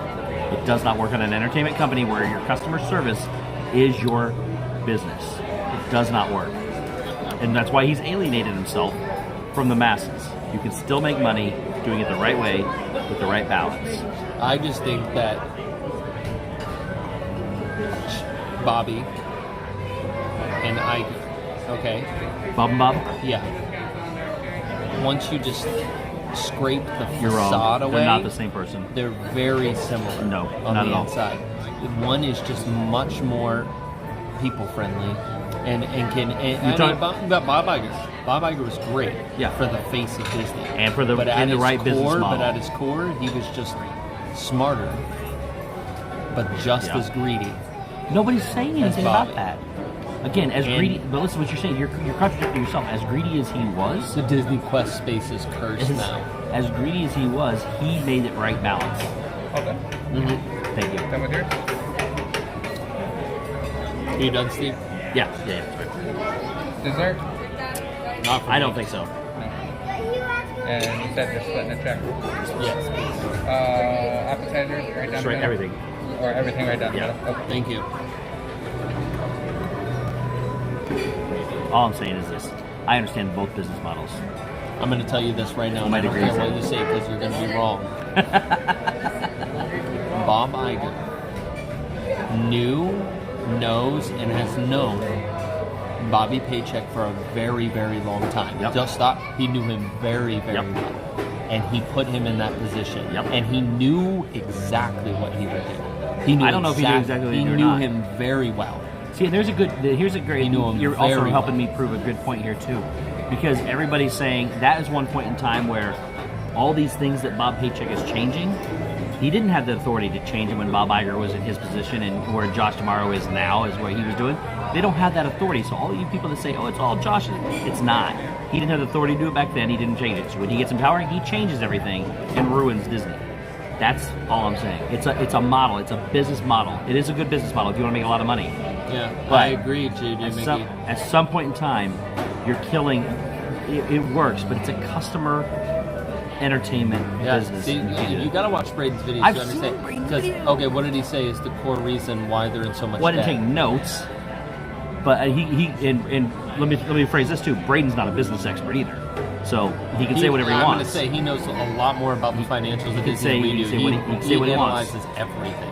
I analyze everything. Again, that's what my degrees is. He said so. He talks about the debt of the 20th Century Fox buyout being a big part of what they're trying to pay off. But now. it's also going to make them a lot more money. Part of that buyout It's gotta pay off. Part of that buyout is what's making. That's where half of his revenue, not half. I'm just throwing that out there. Is a lot of his Bobby Paycheck's revenues coming from. His revenue streams are things that have been in place or were put in place by Bob Iger. Yes. And originally, but then Bob spent a bunch of money and put him in debt, and now Bobby's paying it off. It's going to pay itself off, no matter who was the CEO. You see, he's It is like nothing. he's like the irresponsible college kid with a credit card. Iger just went out and ran it up, and then he's like, "See ya." Nope, it's not how it works. COVID's here. I'm out. They knew the debt. They knew it ahead of time. They knew what they were getting into. They knew what the return was going to be. Disney Plus has made them a bigger return than they thought it was going to be. But Bob Iger built the foundation for everything. Bobby Paycheck's going to get some of the credit for making money off of Bob Iger and what Bob Iger did. Yes, the debt came with it, but it's going to pay itself off. I think you're wrong, Steve. No, that's fine. You can have that, man. I think you're wrong, and you know why I think you're wrong? Because you went to the same school as that man. I understand. That's why I understand him. But I also follow the other philosophy of business too. I know the different models. And here's the thing: at the end of the day, everyone wants to blame it on one person, but you have to really blame it on. You have to blame it on the board, but because they're the ones who keep him. They're the ones that keep him. But it's also kind of weird that he's on the board. Or am I wrong? Why don't we have this discussion when we're at Yeehaw? Wendy says. Yeah, she loves it. We need to have a debate stream. I'll debate. I was on the debate team in high Let's school. debate it, and we'll have Braden be the moderator. You gotta find. See, that's the thing right there. You have to find an. He's nonpartisan. He's not. He's clearly put out his video. He's got to put all the facts. Well, he doesn't give his opinion. He puts out the facts. He puts a lot of opinion on it. Just like you put a lot of opinion on it. He doesn't discredit any factual information, but I agree that is a big part of it too, Krista. But we can debate that piece all day long and why they make the decisions they do. But yes, the park should never have been closed as long as they were. Yep. Yep. And you remember what happened at that time? Especially at Disney. Do you remember what happened at that point in time? They had to bring Bob Iger back to tell people what was going on because Bob Paycheck had no clue what to do. Am I wrong? Sounds like Iger made a mistake. He didn't make a mistake. He was trying to get the parks back open. You also got to remember this too. That wasn't all their decision. A lot of that was decided by. A lot of that was decided by the government because the government put restrictions on whether or not they could and couldn't open. And if you remember in California, they did it even longer. So you can't really blame either of the parties for that because that was more of a governmental regulation. Oh, I agree, Goo Magic. There is a big master plan. Yeah. That none of us know about. That's why I'm saying that people think that everything that he's doing right now is so wrong.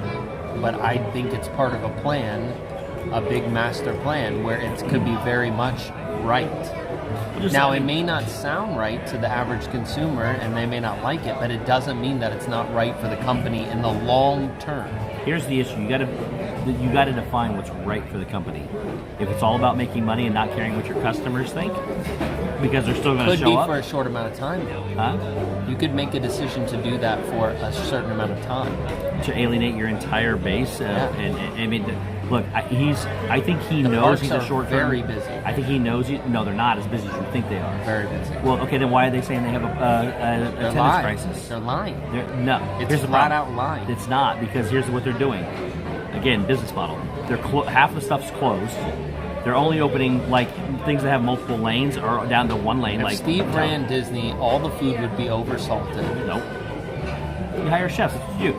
You got to trust the people to make those decisions, and he's not doing that. I see you smiling. He's laughing his butt off behind the camera. But listen, It would be oversalted.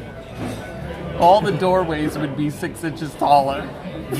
Everything's closed. All the restaurants and everything close early. The quick service stuff. Half the attractions are closed. Some of the shopping's still closed. It forces people to the parks where everybody else is to make it look bigger and make it look more crowded. That is a problem. Their attendance levels are not where they were. They're not.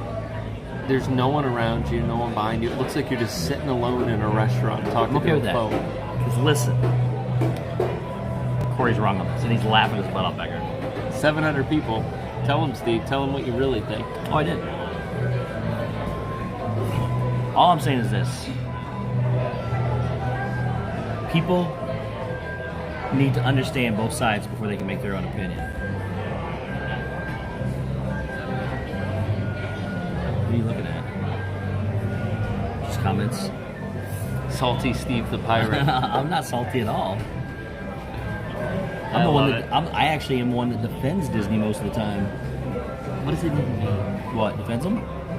Defends their choices and stuff? Not the financial stuff. See, you love Josh. I didn't say I love Josh. Yeah. I said I think he'll be You way better kissed than him on Paycheck. the cheek. I didn't. See, stop. That's just no. It's not true. 40th anniversary of Epcot. Josh walked by and Steve goes, No, not true. See now Cory lost all credibility for any discussion he's had tonight. "Look at Josh."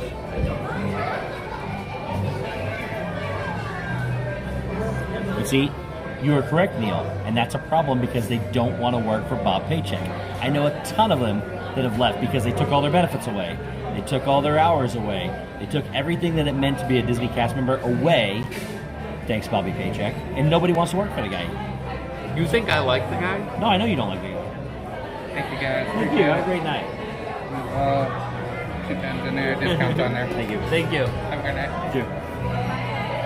You said they had discounts on it? Yeah. I showed them our things beforehand. That's the biggest problem right there. Is we're still going to keep going regardless. So we still keep going to the parks and buying stuff and Yeah, everyone does. They don't care. So it doesn't really matter who's in charge. $50 stuffed animal sounds reasonable. I don't disagree with that either, Neil. Again, it's all about pay. It's all about benefits. It's all about the CEO. The tip number is on the total, so make sure you tip accordingly to your total. Just saying. I understand how this works. Thank you. Which one's mine? I don't know. Store copy. I usually fill out the guest copy just for fun. Just so you remember? I never take it with me.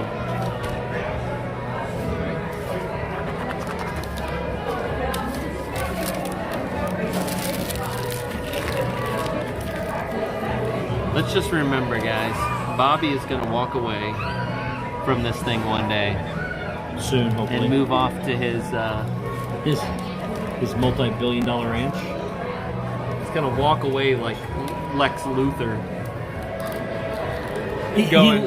When you said he was the villain earlier, I was thinking Lex Luthor. Yeah, he's definitely the villain.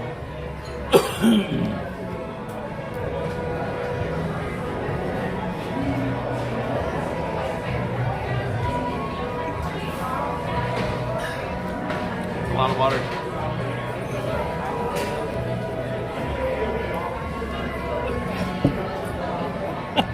Lemon seed. Oh. You ready?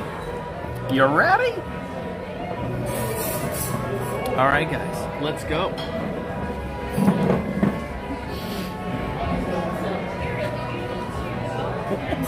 I just watched you spit the seed back out. There's apple slices and milk. Ooh. You got everything? You got your card? I got it all. I think. Yep, I got it. I got it, Steve. I got it. Oh, wrong. Need to go back to regular. There we go. Look, Steve, they've been cooking back there all night. It's a mess. It is a terror. The terror. Ooh, look, the fire's going out. All right. Cory drinking that water it made me feel really thirsty. Sorry. All right. Okay. Steven. Let's talk about one thing real quick. Let's talk about two things real quick. One thing Cory asked is... me about this restaurant. Maybe twice. I told him one of them was a horrible experience. I didn't want to taint anybody's views of anything beforehand. Yeah. One of them was a horrible experience. The other one was okay. It's a good atmosphere. The food is So overall, I probably would. I would not come back here. You unless it was like other people were coming and wanted me to come join them and visit. I wouldn't like refuse to go. But if I'm making a decision on my own about just where I want to go to dinner, I'm not going to Mama Melrose. I give every restaurant at least 2 chances.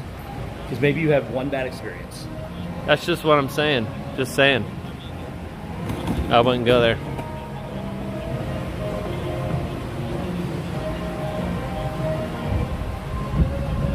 And part of it too is it's different because I'm local. Because I can leave the parks and go somewhere else. If you're staying within the bubble, it changes everything. It completely changes your opinion of because you're basing everything solely on what's available within the bubble. So that's totally different. We also need to... But being a local, I go, okay, I go to any of the dozens of Italian restaurants that are right in the local area here. that are way better and less expensive. So it's just that's why it's hard doing dining comparisons and reviews based on quality and value and all of that. When you're talking about, you got to do, that's why I used to do that when we did our dining reviews. I would do both. I would say, okay, here's what I think if we're saying within the bubble. Otherwise, here's my thoughts if I was outside the bubble. Because you got to put it in a proper perspective.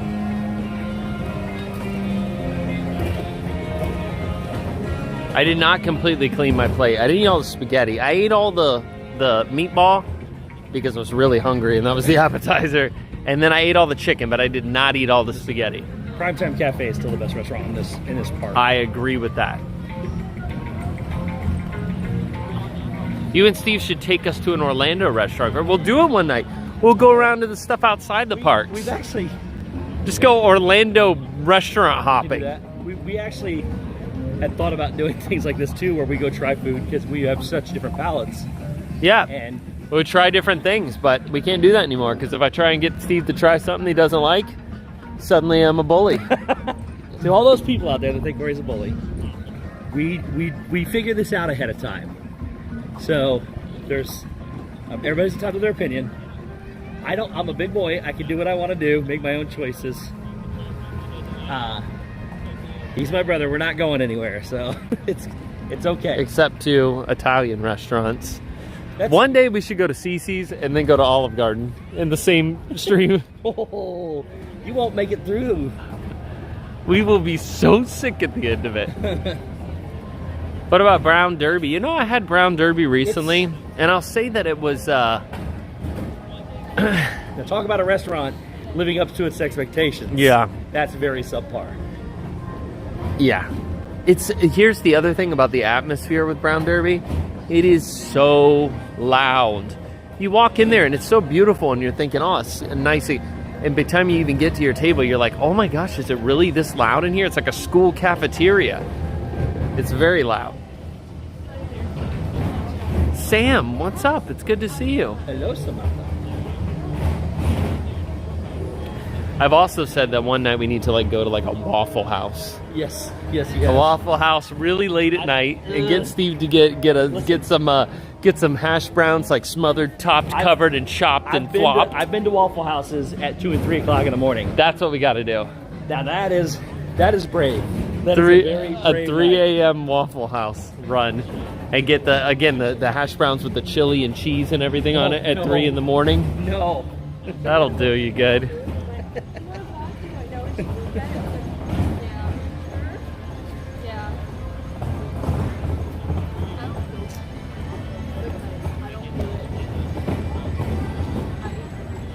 The CC's even a thing. It exists. Yeah, there's one on 192. All right, listen over here, Steve. This is it, guys. Another stream, another Thursday night in the books. I hope you guys had fun coming along with us here tonight. Disney's Hollywood Studios. We rode one ride, but we had a fantastic time. How about that? Well, all this time tonight, just walking around and enjoying the park. You don't even have to ride rides to have fun. It was so much fun. And, that's it. That's the end of the night. Hope you guys all enjoyed. I hope you have a fantastic... Hit the buttons. Hope you have a fantastic week. We'll see you next Thursday, I think. Oh, yes. No, wait a minute. Next Thursday. No, I won't see you next Thursday, actually. Darn it. No, I can't stream next Thursday. But the following Thursday, something really fun's happening. But more importantly, I will see you on Saturday. I could pretend to be you on your channel. Saturday, no. Give real reviews. Saturday at 10 a.m., guys. Saturday at 10 a.m. Make sure that you are here on the stream, waiting. We're going to have an awesome stream with Disney legend Tom Nabby on Saturday morning, 10 a.m. It's going to be so much fun in Magic Kingdom. Guys, we're going to go to Tom Sawyer Island with the original Tom Sawyer. It doesn't get much cooler than that. The one thing at Disney I've never done has been on Tom Sawyer Island. You've never been on Tom Sawyer Island? Never, until a year ago. Okay, well, I haven't told everyone. Steve will be there. Steve's going to be there helping out.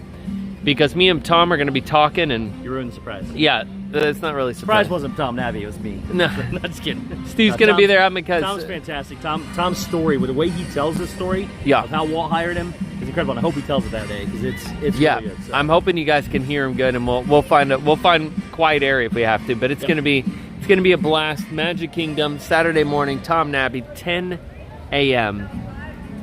It's gonna be so much fun. And yeah, I hope we get to talk about a lot of that history. But that's it, guys. I appreciate you. Yes, thank you, Happy Haunt, for posting that. Guys, in preparation, make sure to watch that stream that Happy Haunt just posted. You get a lot of Tom's background. Don't buy his book, though, yet. Buy it on Saturday. Yeah, buy it on Saturday. Help him out on Saturday. We'll have the link. Buy his book, support him. The last time we sold his books out. Yes, we sold his books out. Let's do it again. So everyone who doesn't have his book, wait till Saturday. Buy it on the link. He will custom sign it to you, personalize it to you. We're also going to talk about his window, though, right? We'll talk about his window. Perfect. But we sold out all of his books. He had to order more from the distributor. It was awesome. So make sure to tune in Saturday. It's going to be awesome. It's going to be so cool. I appreciate you guys. I'm going to do a walk-off tonight. What? Man, it's been a while. It's been a while. Have a good night, guys. We'll see you Saturday morning, 10 a.m. Magic Kingdom. That's the way you do it. What?